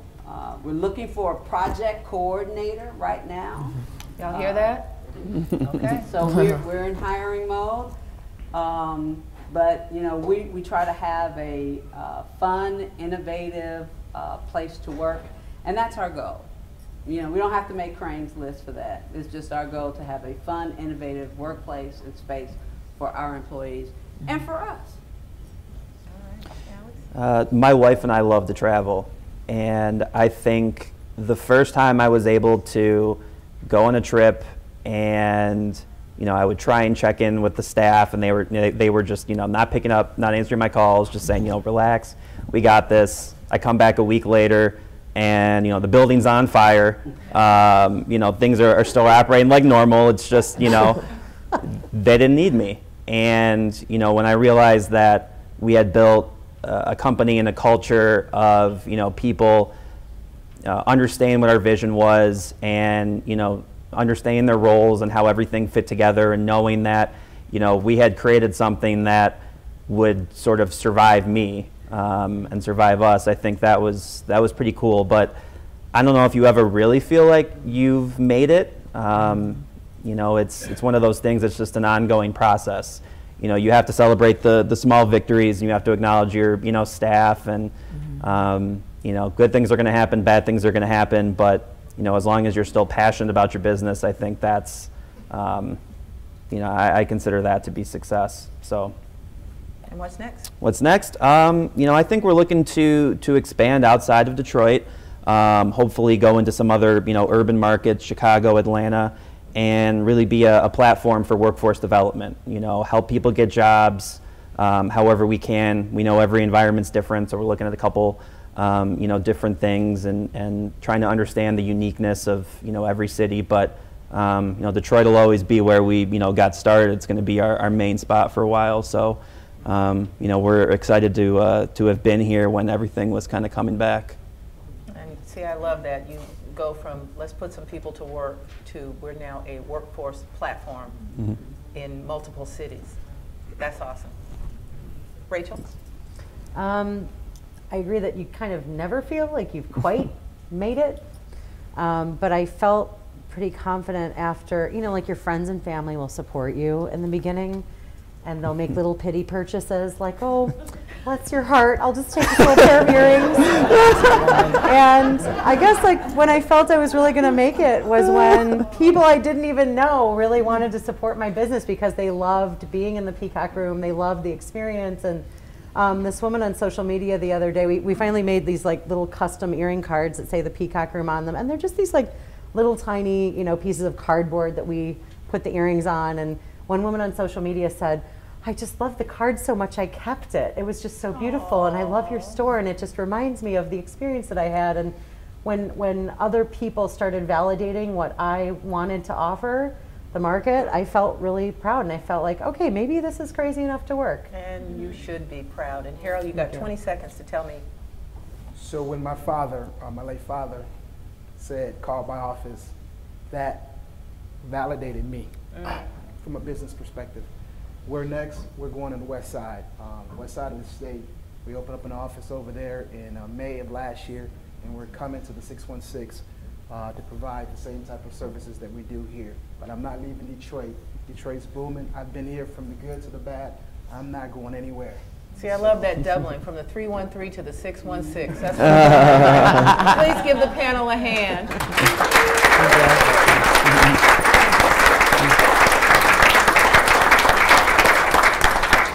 And And we offered so much great advice, but just in case there was something that you didn't hear that you want to hear now, we're going to take some questions from the audience. And you had your hand up a long time ago, so there's a mic that's coming forward, if you'll just hold on 1 second. So everybody can hear you. Hi, so first, thanks so much for sharing your stories and being so honest and straightforward about all the goods and the bads. So a lot of the people attending this conference are with microenterprise, microfinance, small business development organizations. Some of you mentioned the Small Business Development Center. I know some of you are have been fortunate enough, and congratulations to you for being part of the Goldman Sachs 10,000 Small Businesses. But most businesses, when they're getting started, that opportunity does not present itself for, if ever. I'm wondering, did you also pursue any financing from like a local nonprofit enterprise group? And if so, what was your experience? And if not, why not? Let's just have a couple of you tackle that one. Thank you. I did. Okay. We, and Melinda is sitting back there, we got an SBA loan through the Center for Economic Empowerment and Development. And so, you know, it's important, the way you learn about those kinds of things is you really have to reach out. You know, I can think of opportunities that we missed because we never asked the question. And so it's important to get out, ask those questions, and we have such a great resource here in the city of Detroit. I mean, we've gotten help from the SBA, the SBDC, PTAC, SCORE. I mean, I could just go down the line, because if I got a question, I'm going to find somebody who has an answer. But yes, we were able to get financing through them, and then once we received large enough contracts, I called Melinda up and said, hey, Melinda, I'm ready to pay back that loan. And she was like, now, wait just a minute. You gonna pay it back early? And I'm like, yeah, you know, I want to show that we can have credit and we can pay it back and we can keep going. So, yeah, we've done that. Rachel?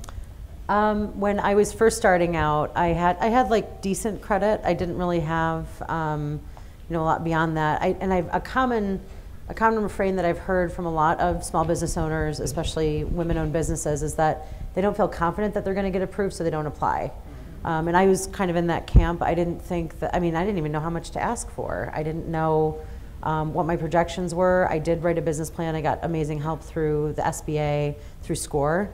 I had an amazing one-on-one industry-specific mentor. But yeah, I've actually, even after my proven track record with the first 2 stores, the second 2 stores that, you know, the opportunity just kind of accidentally landed in my lap, I had a proven track record. I had, you know, solid credit. I had assets. I had all that. But I was told, I'm not going to name names, but I was told flat out by a couple community groups that I was going to apply for either grants or loans from, that I was perceived to be too successful to receive, you know, any award. I did not make it to the semifinals of a contest that I had previously judged and volunteered for.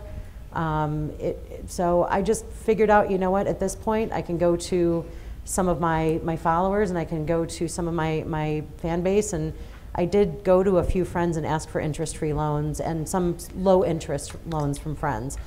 Sometimes the hoops you have to jump through and the strings attached to some of those programs or loans is either not on the right timetable for what you need to do it quickly and you need to be nimble, or sometimes it's just too much, you know, too many hoops to jump through. So sometimes it's frankly not worth it. And Rachel, after this panel, you're going to tell me who told you that. I will not. And I still support them, and I still believe that they. Still support and there's them, some really amazing organizations, especially in the local area, giving really much needed capital to businesses that truly, truly need it. And there's never been a time better to do small business in Detroit or small business period. There's so many resources out there, not just capital, but just advice. You know, I've been so fortunate to get the resources that I have gotten. Other questions? Right here, yes. Congratulations to everyone on the panel. I have a quick question. Epsi, you mentioned earlier that you cannot grow your business alone. And many of you mentioned that you had partners and may not have partners anymore. So my question is, who are your strategic partners who are not necessarily owners in the business, but provide you with a very, very valuable resource, and how do you evaluate or even find those strategic partners? That's a good That's question. a great question. Thank you. I'll Yes, start first. please, Harold. So, if you're the smartest person in your circle, you need to change your circle, right? So, I started reaching out to mentors that have hugely successful businesses. Doug Maybach at Barton Mallow, really good friend of mine. Have never yet asked him for any business opportunities, but they run a $4 to $5 billion company. And I sit with him quarterly and just talk about my business. And to see how fascinated he is with small business is just mind-blowing to me, because I'm like, man, you're third generation successful business owner, but I seek advice from him. And Frank Irvin over at the MSDC, same thing. You know, so I try to reach out to guys that have been in the business a lot longer than I've been in the business, and I just soak up knowledge and information. And of course, you know, we talk with the paid hands, right, the accountant, the attorneys and that, but those mentors I seek that have bigger companies than I have, because that's where I'm trying to go. So I can't, if I'm here, that doesn't help me as much as talking to guys that have very, very successful businesses. And that's what I've tried to do, and I've made it a point to not ask them for business, because I know everybody's always asking for business. I just want the advice. I just want the mentoring, because one day he might just feel as though, hey, there's an opportunity on Roadblock, Hudson's coming up, that I need to, I'm just saying that he might want to pull. It's mentee in that he's been mentoring for the last 10 years and may want to offer that opportunity. So again, it goes back to what I said earlier about the relationship. I truly believe in strong relationships, and not necessarily to ask them for anything, but just to get their advice, because you need that. You absolutely do. Not Rachel? Well, so SB and I actually, I'm trying to figure out how not to use a swear word on stage. Right. Oh, this is going to be good. We co-founded an internal networking group called Business Bees Be Brunchin'. And oh, I get it. Yeah, okay.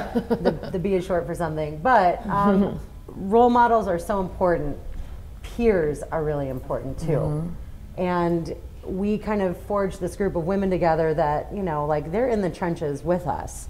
There are so many role models that you can have. There's so many wonderful, successful business people out there who want to take you on as a mentee, but it's also important to be in it with someone who's going through what you're going through. And we use it just to like vent. We vent about our customers. We vent about our suppliers. We vent about social media. We vent about, we just, and it's just a sounding board to have another small business owner listen to you and say, I've been there, or I'm there right now, and this is how I'm trudging through it. So I think that, you know, mentorship is great, but I think also peer relationships are also very crucial to your mental health. And I'm so glad you mentioned that, because I made a joke at the beginning about my friend Roland. I've known Roland since he was 18 years old. And you not only can have great peer mentors, but you can have mentors who are younger than you, because they're coming along in a different time, in a different space, where you're learning a whole lot more than, you know, somebody else might have known at a certain time. And you would be amazed at what people who are younger than you, he's not a lot younger, but younger than you, can teach you. So I just wanted, I really do want to echo what you're saying about reaching out to other people in that space and knowing, you know, that you can learn from everybody. I would also just like to chime in. It's not always about having the mentors that are in your same field. A lot of times people can have the same problems in a totally different industry, or able to offer you some insight that's in a totally different industry. Carla Walker Miller is one of mine. She would say I'm her mentor and I would say she's mine. We go this back and forth thing. Energy efficiency, totally different, but we connect on so many other different levels than just that. So you can look to people. Sometimes we're trying to find somebody, I need another bakery owner, I need another whatever. I mean, Rachel's retail, but we're still kind of retail.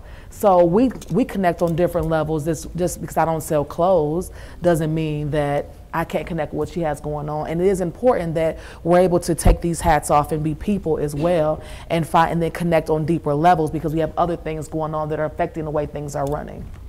Very good point. Do we have other questions? We've got time for a couple more. Yes. Hi, how are you? Thank you all for sharing your stories, your challenges and your successes. Thank you so much. This has been a very great panel. But I'd also like to ask about that connection point. I work with entrepreneurs who have family-owned businesses, and they've come a long way, but their children don't want to run the business. So it's kind of a double-edged sword. The business has fed them in their lives, but the children have also seen the challenges, and they may think, I'll just get a job. What are you doing, and how do your children interact with your business? And do you have plans to either pass it down as a legacy, or even identify kind of, your possible 18-year-old that wants to kind of move along and learn more from you? Woo. Rachel, you want to start? So I'm 38 years old. I don't have children. And I think this is really an important thing for everyone in this audience to think about, is what next. I've actually been working with an attorney to come up with a succession plan to people that I think would really, quote unquote, inherit the business. God forbid, what if something happens to you? And you don't necessarily need children to think about what next. I think about, not to sound cheesy, I think about what my business means to my customers and means to the city. And it really makes me sad to think, if, like, God forbid anything happened to me, what would happen to the Peacock Room and the 4 stores we have now, and my employees. You have to do it for your employees. So talk to an attorney about your end-of-life decisions. It's never a convenient or happy time to think about that, but this is just my little PSA that it's never too late to think about that and to put a plan in writing with an attorney. So my son's 18 years old. He's graduating. He wants to be in law enforcement. It's the most frustrating dialogue that I have. I'm like, bruh, I'm trying to set something up for you for the next 10 to 15 years. He wants nothing to do with what I'm doing right now. And I'm hoping that he circles back with that. But again, one of my mentors suggested to me this, and I never thought about this. He says, why does the next generation need to be in the business, but you still maintain the business?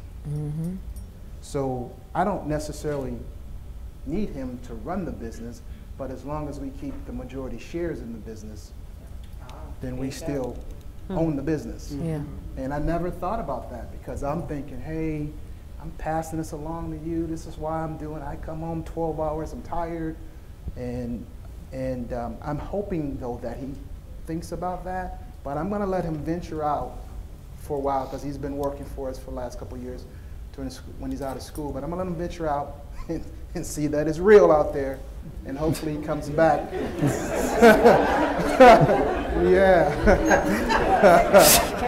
Harold, my son is in law enforcement, and it continues to be a very difficult conversation. I don't know if I really want to pass on so much my business as pass on the entrepreneur spirit, and that's definitely something that he has, because even though he's in law enforcement, he knows that he wants to do something else, and it's going to be something of his own. And we do have to stop now, but you'll have some networking time to continue the conversation later. Just let me tell you that everybody thought my daughter was going to be a journalist. They just said, oh yeah, she's going to follow in your footsteps. We have pictures of her in the newsroom at the computer when she was 2 years old doing this. She wants nothing to do with it. But I always wear 16 bangles for the 16 women writers that I mentor, which means you can continue to groom someone and to do something. And even if it's your business, if it's not somebody in your family, but you know there's somebody who would love to do that, they can carry on your name and your legacy. So I wrote down a couple of things that are awesome that I'm going to figure out how to get into a column. Take a leap of faith, find someone to manage you, stay in your lane, be unpopular at the family reunion if you have to get rid of those cousins that don't work, double your expenses, half your projections. Not all revenue is good new revenue. Sacrifice, Don't apologize for making a profit, and don't be afraid to shift if the market does. And that's true for life too. Don't be afraid to shift when life does, because when you do that, you wind up being great people like the ones we have on this stage. Please give them another hand.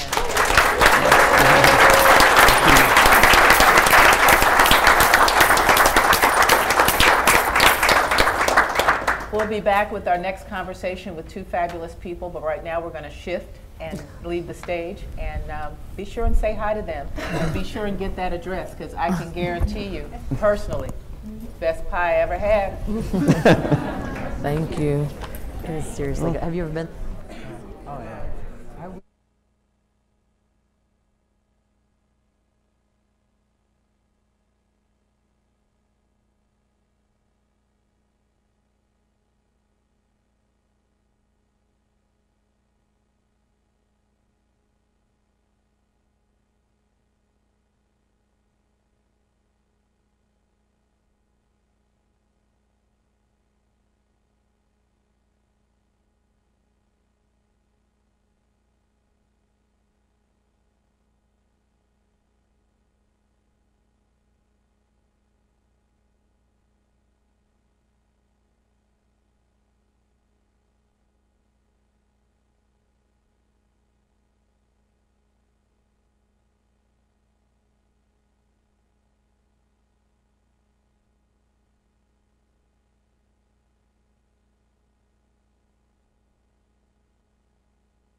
Ladies and gentlemen, we're going to begin the next section in about 2 minutes. Segment 2 is going to begin in about 2 minutes. If you can go ahead and grab seats so we can get ready to start the next segment in 2 minutes.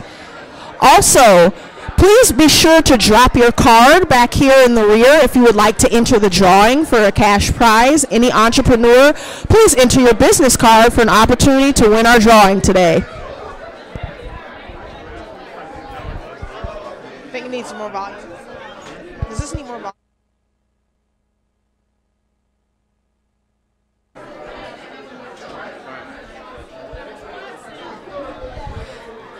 Ladies and gentlemen, the next section will begin in 2 minutes. Please start heading towards your seat so we can begin the next segment in 2 minutes.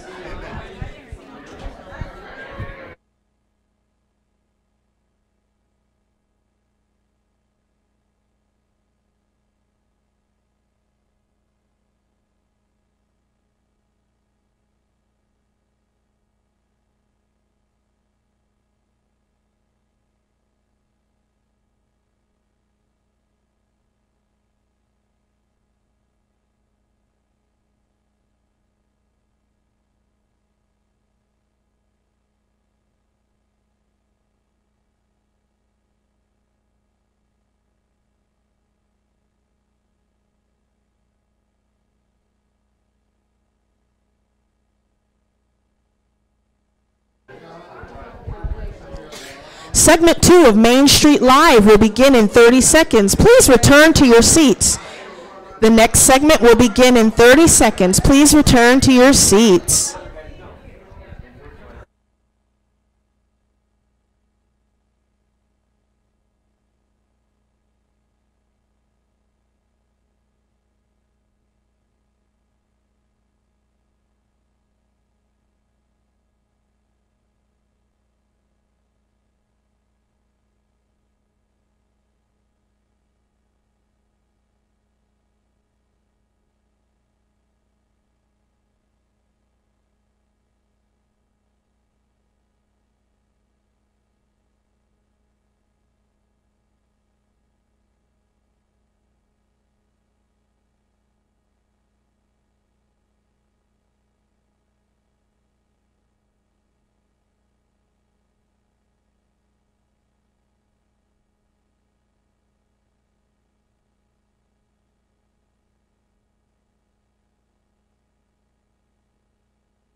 Ladies and gentlemen, I know we're all eager to network here, but I assure you we're going to have 45 minutes of uninterrupted networking right after this session. If we could all take a seat so we can begin and end on a timely manner, we would greatly appreciate it. Thank you.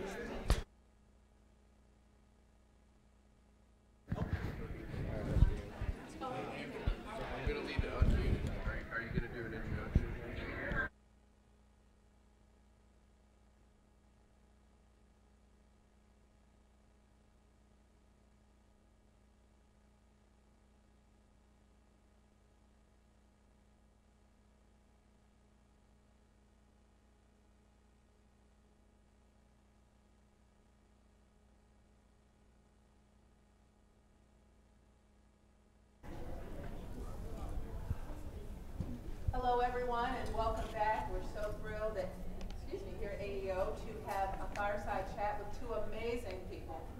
I want to start by bringing to the stage Usman Ahmed. He's head of global public policy at PayPal. His work covers a variety of global issues, including financial services regulation, innovation, international trade, and entrepreneurship. He has given talks on these subjects at conferences and universities around the world and has published in the World Economic Forum Global Information and Technology Report, also in the Journal of International Law. Ahmed is also an adjunct professor of law at Georgetown University Law School, where he teaches courses on international law and policy with issues related to the internet. Please welcome Usman Ahmed.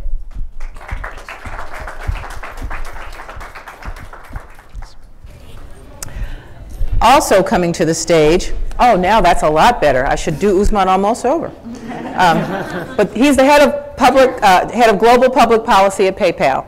And now I'd like to introduce you to Melinda Emerson. She is the small biz lady, America's #1 small business expert, a thriving entrepreneur for nearly 20 years. She's an internationally known speaker, an expert on small business development and social media marketing. She publishes succeedasYourOwnBoss.com. Can't wait to go and look at that. And her small business advice reaches more than 3 million entrepreneurs each week online. She also hosts Small Biz Chat, the longest running live chat on Twitter for small business owners. She is founder and president of Quintessence Group, an award-winning marketing consulting firm based in Philadelphia, serving Fortune 500 companies who target small businesses. Her notable clients include Visa, Sam's Club, FedEx, American Express. Well, that's like my whole life right there.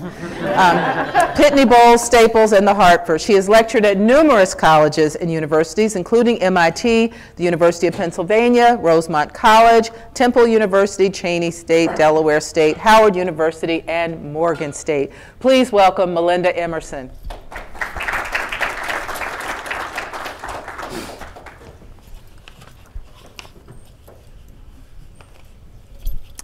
Well, I am very, very, very excited to meet both of you, and I'm meeting both of you for the first time today, as so many of our guests are. And I want to remind you that we have folks listening digitally on live stream. I want to start with you, Usman, because PayPal paved the way for a variety of digital payment systems. Can you talk a little bit about the landscape? Yes, you have to mention your competition, and how PayPal navigates that landscape through innovation and trust. Sure. And I've been at the company for almost a decade now, so I've seen quite a bit of shift in this particular area. And I think, when you think about payments, you hear every day something like Apple Pay, Android Pay, Samsung Pay, Square. You're hearing all these new technological solutions that are being offered in this space, so it's certainly a very different landscape than maybe it was 10 years ago. And I think when PayPal first started seeing this, the notion was, oh, it's competition, it's very problematic for us. But a couple of years ago, we embraced this strategy, and this is something interesting from, so many lessons learned from that last panel about small business, was competition is reality. There's going to be competition every place you go, and the way you respond to it is really what matters. And what we did was, instead of kind of, burying our heads, we figured out how to partner with all of these entities. So we're actually partners with Android Pay, with Apple Pay, because we have, 19 million merchants, businesses, small businesses around the world, and over 200 million people who use us to buy stuff. And so we were able to bring one side of that equation or the other to all of these new players. And we said, we can help you solve certain things. So, that kind of role as a platform is really where we've seen our model shift to, instead of just being, pure online payments, shifting to that platform model where we can help a small business navigate all of these new solutions that are going to come out. Every day something new is going to come out. How can we reduce that complexity and help you succeed? And then we've also kind of seen a real shift in what businesses are being offered by online providers and technology. So lending, we talked a bit about lending on the last panel, and we saw that as a strategic opportunity that when we asked our customers, what is it that you need? Increasingly, the #1 thing we heard was access to finance.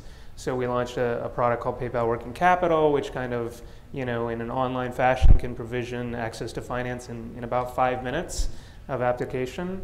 And that just announced last week during our earnings that's now a $5 billion product. So we've kind of seen that grow quite large in the last couple of years. And again, it's done in partnership with banks. So on top of all the payment companies, we've now partnered with JP Chase and Citi and all the banks because again, it's about bringing the entire ecosystem together. That was something that was also very much mentioned on the last panel, that I think we realized a couple of years ago, we're not going to solve all the problems that exist in this space. Customers, including small businesses, have unique problem sets that need a large group of companies and individuals to come together. And so that was really the strategic shift, was figuring out how we can bring this platform and partner approach to some of the problems that we've been talking about. See, that's amazing. And we learned so much. That last panel was the bomb. And all the things that I heard, that whole idea of shifting, because people can get stuck in a certain place and not move and not flow with wherever the opportunities are. Right. So I'm glad you mentioned that. And Melinda, that's one of the things I want to talk to you about, because you are everywhere. Yeah. And for everyone who doesn't want to be like Mike, but wants to be like you, can you talk a little bit about how you got started and the path you took and the shifts that you made to get to where you are? Sure. So when I originally became an entrepreneur, I was transitioning from being a television producer. I worked for the ABC and NBC affiliates in Philadelphia.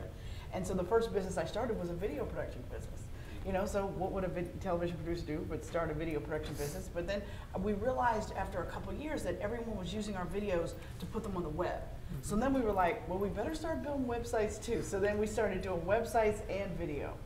And then in 2005, my business was doing very well. My then husband was able to quit his full-time job and join the business. And I, at the time, had the largest female-owned production company in Philadelphia. But then I got pregnant with my son. And I got put on bed rest for 6 months. Wow. Oh, wow. And I went from being the worst workaholic you ever met to not being able to leave my house. And Wi-Fi was not the way it is in 2005. Wi-Fi didn't become prolific until about 2007. So just imagine, I had a Palm 3 cell phone, right? Trying to run my whole life. Y'all know it didn't run so well. And unfortunately, I had made the #1 mistake you can't make in business. I had built a business that couldn't run without me. So the year that I was pregnant with my son, I had 9 full-time employees, another 20 freelancers, and the battleship was crashing all around us. They had me up at the hospital 3 times a week getting testing done. They thought my child had a heart condition. I mean, it was like, it was a nightmare. But let me tell you something, every kick is a boost. Because as I was home on bed rest, I finally had a chance to stop and think about my business and think about how my business was running. And I started taking notes on all the expensive mistakes we had made. And, you know, my child was born in December of that year. And after I got him through his first birthday and didn't permanently maim him in any way, then I decided that I wanted to reorganize my life and my business because I just didn't love working like an animal like I had been doing. And I did an evaluation of my whole business. I said, well, you know, what is the most valuable thing in this business? And what I figured out, it was what I learned from running it. And I said to myself, you know what? I would have run my business better if I had had better advice. And then I said, you know what? I'm going to be the person that gives the advice. And at that time, you're talking about 2006, 2007, the only people that were talking about business and stuff really was finance people. So it was like Susie Orman and Gene Chaskey. There was nobody in the media at that time talking about how to start, how to grow, how to get your financing. And remember now, I was a journalist. I had come out of TV. So I looked at that and said, you know what? I think I can become America's #1 small business expert. And that is what we set out to do. And the first thing I did was I started talking to other people in the industry. They were like, listen, if you want to be taken seriously as an expert, you got to write a book. Matter of fact, you got to write a good book. And so I was like, well, I have a journalism degree from Virginia Tech. I might could do that. So I went back to those notes that I took when I was on bed rest with my baby. My son that is now 12 years old, and he was born perfectly fine. And that became my first best-selling book, Become Your Own Boss in 12 Months, which actually has been in print now almost 9 years. And the second edition of that book actually came out in 2015. And that set me on this whole journey of being this, you know, accidental business expert and business coach. But I will tell you, when my book was originally supposed to come out, my book was due to my publisher September 1st, 2008. So do any of you guys remember what happened about September 14th, 2008? Right, you know, people's 401ks became 1OK. Y'all remember that, right? So 1OK. Right. So my publisher called me and said, "Listen, we don't think anyone is thinking about entrepreneurship right now. So we are going to shelf your book, and it's not going to come out until March of 2010." Okay, y'all know that was like super terrible, right? I already had this business that was in shambles. I had a brand new baby. And oh, by the way, my marriage was crumbling too in the background of all of this stuff too. And so I was like, all right, Lord, what is it that you would have me do now? And a friend of mine said to me, listen, this new social media thing is starting to get hot. If I were you, I would figure that out and I would start publicizing that book like it was coming out anyway. And I was like, really? That's what you think I should do? And she was like, no, I'm serious. I think, and remember now, by 2007, 2008, Twitter was like 1 year old. You know, it wasn't like friend me, follow me like everything is now. And so literally I hired a publicist and said, all right, here's all the last money I have in the world. I'm going to give it to you. Let's figure this thing out. And she was like, you mean we got 18 months to build your author platform? And I was like, people weren't even using the word author platform back then. And I said, yes. And she said, I know what we're gonna do. I said, what are we gonna do? And she said, we're gonna go out on Twitter and build your brand. And I looked at her and I said, what is Twitter? What are you talking about? I mean, literally, I had no idea what it was. And so we went to Twitter and I put in my name, Melinda Emerson, to get my account. And I got this notice back. This name is already taken. Oh, no. Now, see, what you guys need to understand is that I've met 5 adult Melindas, like, in my whole life. Like, I could not believe that there was another Melinda Emerson and that heifer had got to Twitter before me and had got my name. But anyway, so in an instant, we had to come up with a nickname for me. And that is how I became the Small Biz Lady. That's brilliant. Which we now know was the best branding accident that ever could have possibly happened to me, you know, on Earth. And so that set everything up in motion. And then, you know, God is this is how God works. 2 births. You birthed your son and you birthed your business right there from your bed. How great is that? Yes. I want to talk a little bit about the global landscape, because that's what Twitter and Facebook do. I joined Twitter in 2009, and I tweet more than Donald Trump. Which can be an unfortunate circumstance. But Usman, you teach international law and policy as it relates to the internet, and that's never been more important than now. So how does PayPal navigate who's sending money where and how much interaction your company has with Homeland Security over things? And because I use PayPal, I know there are layers of security, but pretend that we're in your class and explain, no, you teach at Georgetown. Explain it to us like we're 6-year-olds. How does a company keep us safe when we're moving money around? Well, you should see some of my students. You do have to explain it like they're 6-year-olds. No, so thank you for the question. And you're absolutely right that especially in the online environment, the risks are very complex. You've got so many people coming into your site or your platform from all around the world. And how do you identify the good people that you want to either see what you're saying or buy your product or transact with you or build a relationship, and how do you keep those who are trying to hurt you out? And for this audience, you know, I was reading a study by Symantec, which is a security firm in this space. 30% of the attacks, the cyber attacks that we read about, and we read about, you know, some big one that happened to Target or whoever, 30% happened to small businesses. And you don't read about it because the really sad statistic that study finds is that 60% of them go out of business as a result of that cyber attack. And I know you've been writing about this topic recently. I think it's not something that's been on the minds of small business owners maybe in the past, but now it's kind of coming to the forefront. And that's where, you know, PayPal has been in that space for a long time, and I've been involved in that particular set of issues for a long time. And it's the intersection of small business. You mentioned on the last panel that executive from Comcast, was it, who said like your side passion is kind of, you know, that's your side hustle. Yeah, your side hustle. And that's really what happened to me at PayPal. Was I found early on that there was just this amazing community of small businesses that were using our platform, and I kind of really dug into that and started doing research on it, started understanding the legal, policy, business issues that they were having, kind of made that my niche, and kind of have grown as a result of that growing on our platform. And that's the issues that, you know, we're really trying to figure out and solve, is when you have 19 million small businesses all around the world in 200 countries who want to, you know, grow and sell and transact, and how do you keep them secure and safe? And that's our, you know, people talk about PayPal as a payments company. It's also a risk and security company that we need to figure out how to keep all those folks safe in it, but enable all these new transaction flows to happen. So it's a constant balancing act and a constant act of vigilance for thousands of employees at our company who are dedicated solely to that kind of pursuit.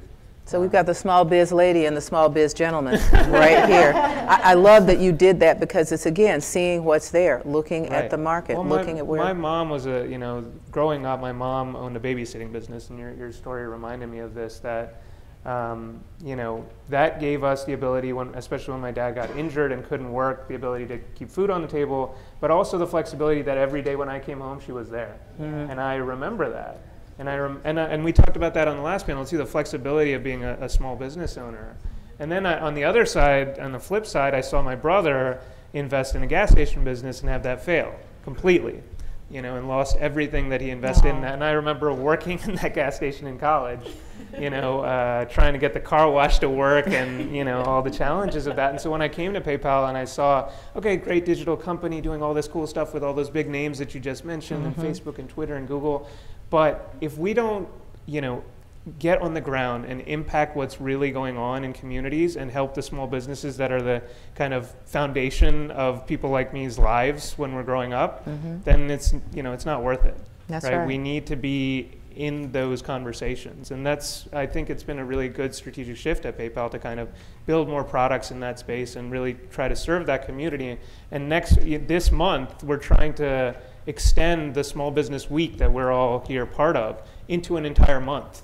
Right? Oh, see, that's wonderful. Yeah, and do it in partnership with amazing organizations like AEO. I'm on the board of AEO, Walker's Legacy, which does amazing stuff for female African-American entrepreneurs, and just do stuff around the country, on the ground, to kind of lift up this story of what small business entrepreneurs are doing in America, because technology is great, but what they're doing is really amazing. And the theme of this conference is moving Main Street forward, and people are finally realizing that life happens on Main Street. Right. Everything is local. Everything is about what we need in our communities. Melinda, the internet could be the worst and best thing to happen to the world ever. So talk a little bit about the best of times and the worst of times, and how to embrace the former and avoid the latter. Because you started, by handing that money, saying, okay, put me on Twitter. Yeah, well, no, I'm a walking, talking social media brand, so I understand very much the impact of the internet. And the number one thing that I tell people all the time, though, is that your website is your number one sales tool. Like, social media is actually very secondary. If your website sucks, it does not make sense for you to be out doing social media at all. And the other thing, too, is that the impact of social media is now not what it once was. So you really need to be very strategic about how you're spending your time in social media. So what I advise small business owners is really just to focus on 2 platforms. And they should be the 2 where your target customer is spending most of their time online. And then the other thing you've got to realize too is that it's no longer just about content in social media. You do have to buy ads from somebody, whether it is Facebook ads, or you're looking at Google AdWords Express, which is now Google's new tool to fight Facebook, So there's and the great thing I like, though, about ads, and particularly Facebook ads, is that you can know in 5 to 7 days whether or not you got it right or not. You really do have the ability to test things. But people still think it's just about, let me write a couple blog posts and let me get out here on Instagram. No, you've got to be figuring out, people are selling right from Instagram, people are selling right from Facebook, and you have to make sure that you're in a position to take anyone's currency however they want to give it to you. So you want to make sure that you're, taking credit cards, you're taking Apple Pay, Samsung Pay, Venmo, PayPal, absolutely. So you want to make sure that you're positioned. I still go into businesses who don't take credit cards. Yeah. That kind of stuff just doesn't make sense, because everybody's carrying lots less cash. That's right. So you just want to make sure that your website is great, that you have, but the other thing you got to look at your website is, if you haven't updated in your website in a while, you need to make sure your website looks good from a mobile device. We now live in a mobile first world. So you only have 3 seconds to get my attention. When I get to your website, I want to know, who are you, what do you do, and what can you do for me? You've got 3 seconds to tell me that. But if it takes 10 seconds for your website to load, you're never going to get the chance to tell me. So where we need to be focusing our small business owners is around their website, and how their website functions, and how making sure that their information can be found. I mean, nobody wants to buy something from an anonymous website. You know, I need to have a number I can call if something goes wrong. If my credit card's charged 3 times, I need to call somebody, you know. So these are the things that we need to tighten up about how our businesses are running. And then definitely social media is still relevant, but it's part of an overall strategy. It's not just one or the other. Mm-hmm. That's really important. I'm going to go look at my website right now on my mobile just to make sure of how it's looking today. Less is more. Less is more. I actually designed my own website, so I'm very proud. And you've designed for a lot of other businesses, which is really cool. You know, the shame of it is I really do it just to make sure they have it. Right. But at some point, if I'm going to really do that, I have to charge. All right, now I'm going to give you some advice right now. Please you know do. You got a glorified hobby, right? Yes, that's all it is. Okay, so we have to charge money. We have to charge money. So that lady I just gave the card, I'm so sorry. Okay. Profit is how we keep score. Oh, I love that. I got to write that down. Profit is how we keep score. We're going to take some questions from the audience in just a minute, but because you work in such different spaces, I'm going to ask you the same question, but you'll have to answer it through your own space. If you could do it all again, what would you do exactly the same way? Because you are your business, and you are connected to a business that's so powerful. When you say I work for PayPal, people are going to see what they're going to see no matter what else you do, and you have to tell them about all the small business work you've done. And when people see you, it's you. It's Small Biz Lady. So it's not just me though. People think it's just me, but it's but that's not. why I wanted you to talk about that, because what they don't do. Well, let me finish asking the question. So the definition of an entrepreneur is a person who organizes and operates a business. So whether you're working for a global powerhouse business or a business that has your name and your face, talk a little bit about what you would do that's exactly the same that worked, and then what you would have to do differently because of the space we're in now. Not 2008 or 2007, but right now.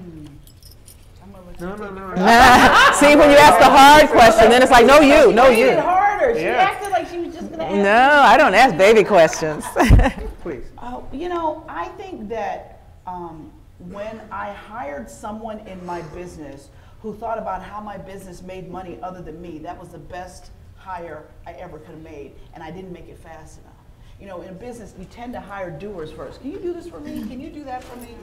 But when you get to the point where you're hiring another seasoned professional who is in sales, because to me, your second hire should be a salesperson. Your first hire should be an admin person, but your second hire has got to be somebody out there beating the bushes like you, making money for your company.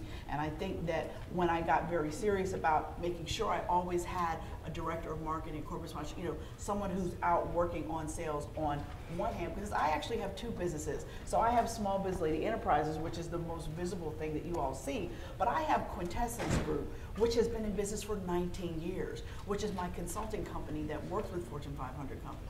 So I have salespeople on both sides of the house. You know, we like to say Small Biz Lady is the greatest lead gen for Quintessence Group, right? Because really at the end of the day, people see me as a brand, but I am a strategist. Mm-hmm. I know your customer. I know how to reach your customer. So we do go to market, we do customer acquisition, customer retention, and we develop influencer marketing programs. Even though I'm a top small business influencer, a lot of times brands will come to me and say, well, who are the other people we should be working with?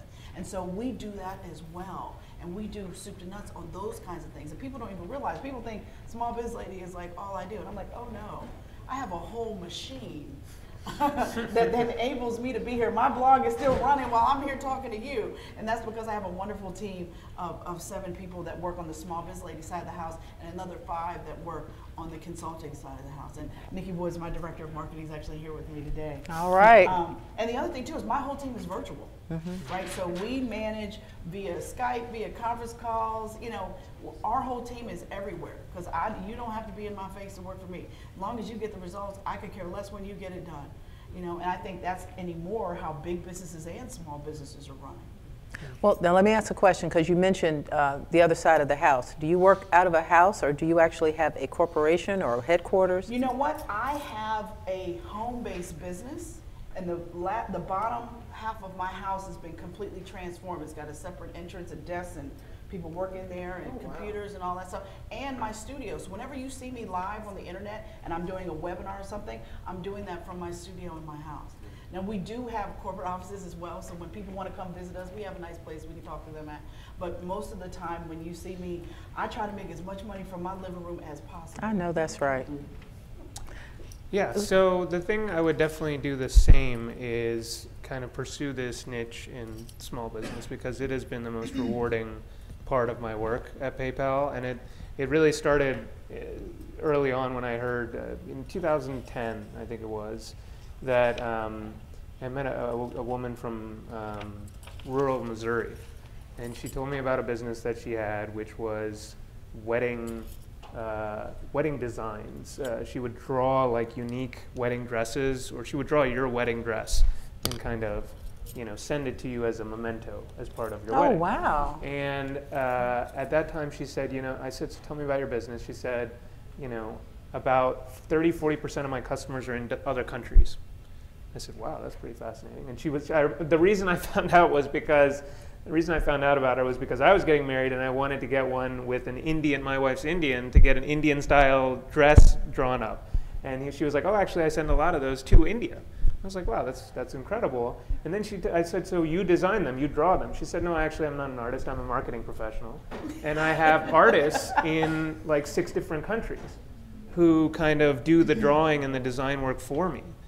And so that just struck me that like this is gonna be how business is done now. You're gonna have a virtual business. Oh, yeah. She was out of her home as well, where again, she had the flexibility to spend time with family, but also had a very successful growing business. She had all these artists that were coming on the platform to do the drawings, and then she had customers in 30-40 countries around the world. And so just seeing that so early on, and then getting the chance to do research around that and put numbers to that story. And the coolest part was when President Obama was quoting some of these statistics and citing some of these business stories, just to see that these stories were getting lifted up. That felt like the coolest part of my job, was getting those stories from the heartland all the way to the top of our country. That is business 2018. Yeah, that's how it works. And this is how it works, and kind of getting that out there. The regret is that we didn't figure that out fast enough.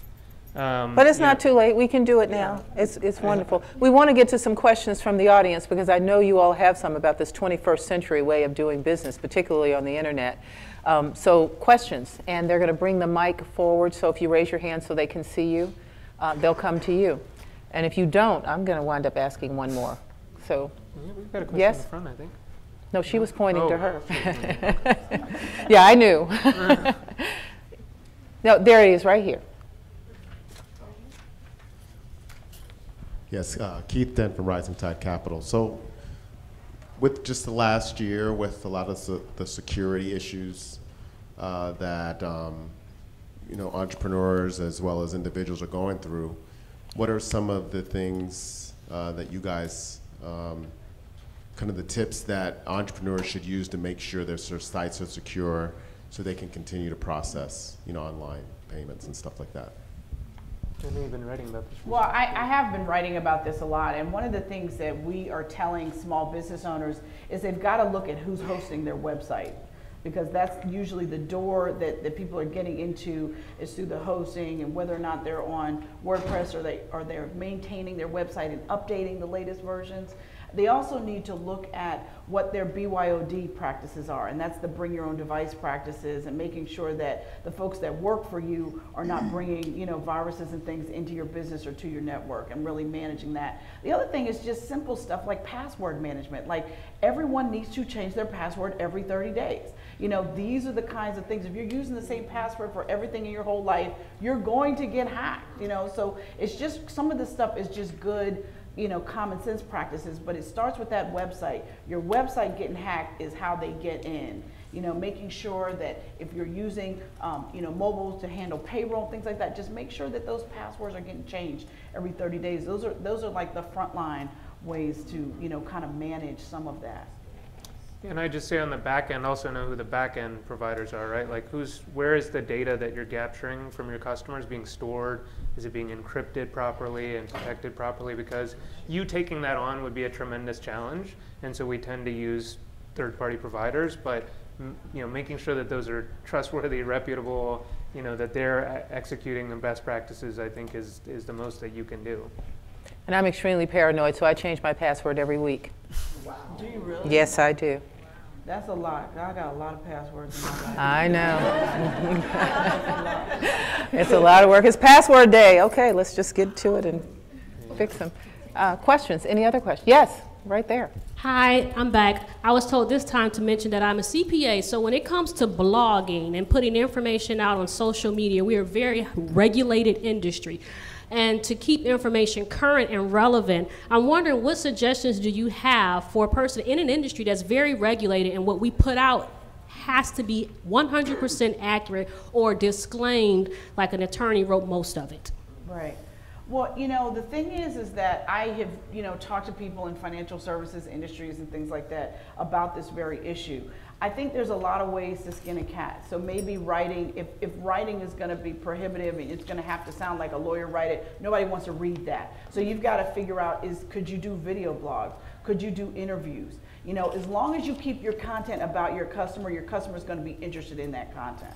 So you've got to figure out another way to get people's attention, even if you put up a joke of the week about people not going to accountant until tax time. You know what I mean? Like, there's lots of ways to draw attention to your brand and demonstrate your expertise. It might not be, you know, line by line details about the Trump tax bill. You know what I mean? So I think you just want to always think about, what does my customer struggle with? What does my customer need? Because you can write a blog post about how to read your financial statements. You can write a blog post about how to track the profitability of your business. You can teach people what is their accounts receivable turnover ratio, because a lot of people don't even know what that term means. So there's all kinds of things you can talk about that isn't like, you know, super regulation kind of stuff that would still be helpful. That's a great answer, and I can tell you I heard 19 things today. Some of them I mentioned at the end of the last session that would make great blog posts that don't require a single number. And I can also remember when journalism used to be, you had to have everything accurate to put it out there, and you see what happened there. Lord. So, but you, please. No, that was a perfect answer. That was great. Yes, anybody else?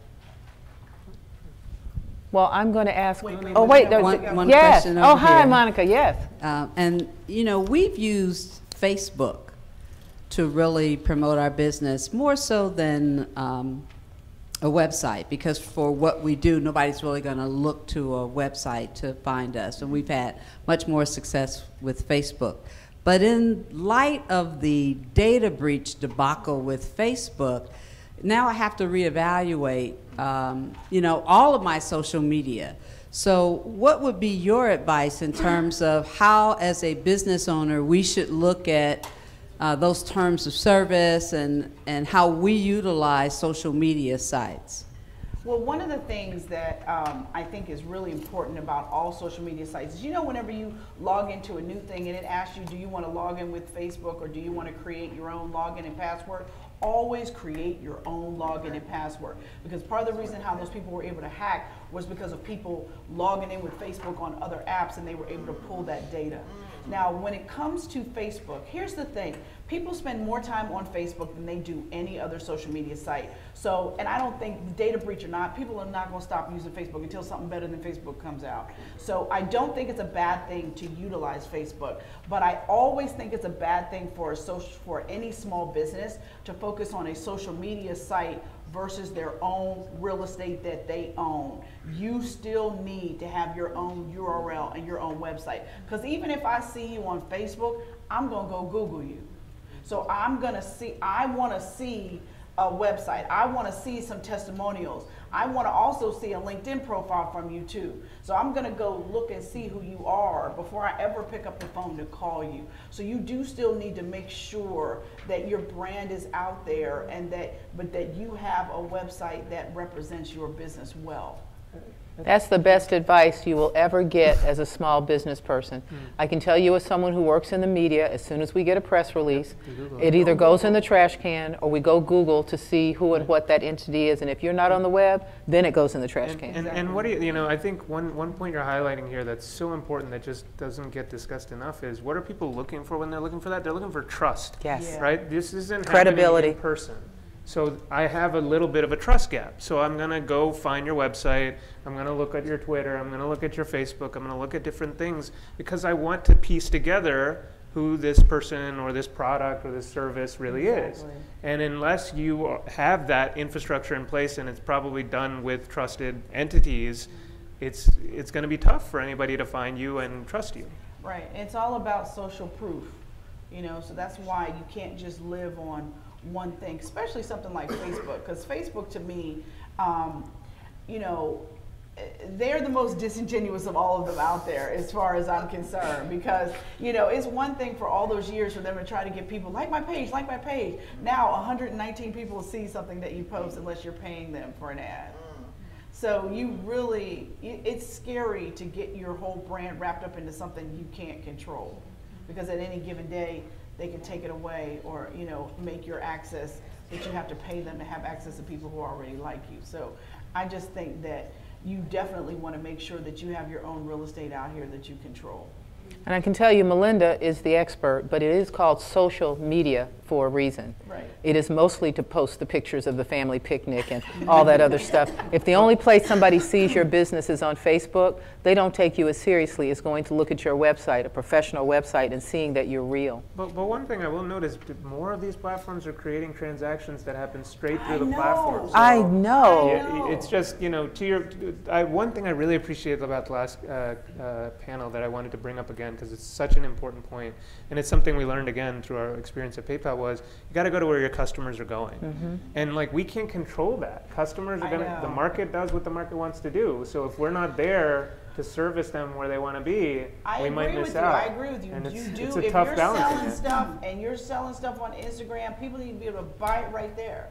You know, you do need to have that functionality where people can buy it. Don't make me go search for it because I'm already on to something else. So I agree with you, but I still get scared of all of a sudden, because you guys remember years ago when everybody spent all that money to personalize their Facebook pages, because you used to be able to like do all this stuff and capture people's emails right from your Facebook page. I remember overnight Facebook said, We're not doing that. we're not doing that anymore. People had spent 10, 15 grand customized their Facebook pages, and overnight Facebook was like, yeah, we're not doing that no more. Yeah, I don't like that. I don't like that. I don't think that's fair, and I think they think about their big customers and not their little ones. And I think you need to make sure that you are everywhere your customers need you to be. But at the end of the day, you need to protect your marketing investment, and that is with your website. We've got a question right up here at the front, and this will be our last one. Oh, she's going to bring you the mic. Thank you. Okay, as far as social media goes, what's the best way to seek out employees? I've tried LinkedIn, Facebook, all they did was like my page. You know, I have used Twitter to find employees, and I have been very successful doing that.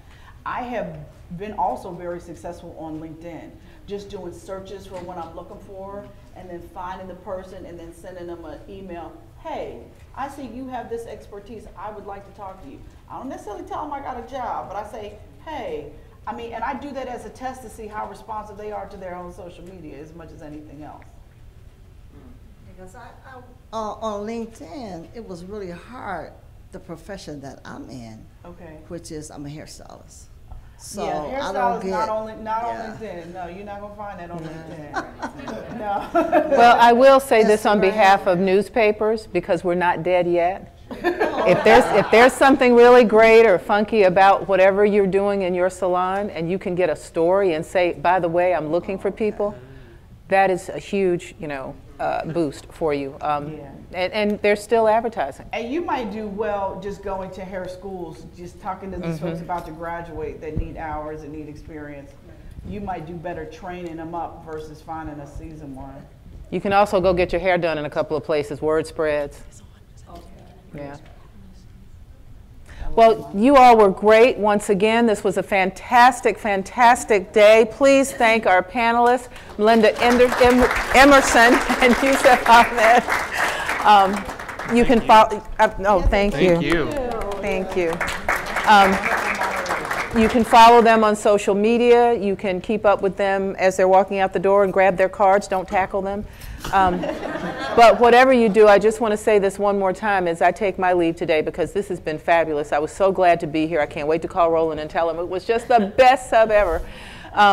Please make sure you own your own destiny. You own yourself on not just on social media, but you own yourself on the web. You can do a web page, even if it's just a static page that lets people know who you are. And you can send them to your Facebook page until you do something else. But own yourself. Your name, your company name. I tell people that all the time. It's the reason I build websites, and thanks to the small biz lady, I'm gonna start charging for it. Yes. Thank you so much.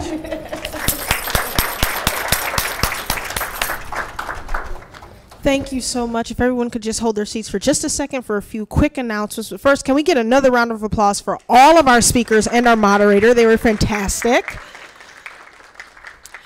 Just a few housekeeping items here in the rear of the room. I do want to remind everyone that we have a drawing for all small businesses and entrepreneurs who are present. You can enter your business card for an opportunity to win a cash drawing. So that's really wonderful. Please make sure you stop by and do that.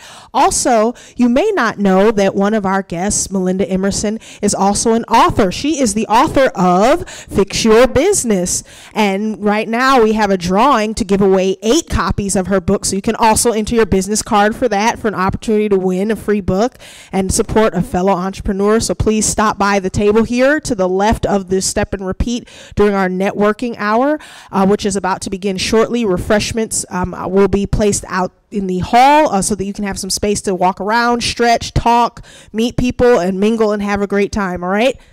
Thank you. Author in the room. My book, The Burden, African Americans and the Enduring Impact of Slavery. And I thought we were going to give away a couple of copies, but if we're not doing that, but you want one, come and see me. And thank you so much again. And please go get it. It's where our future lies. Thank you. How you doing?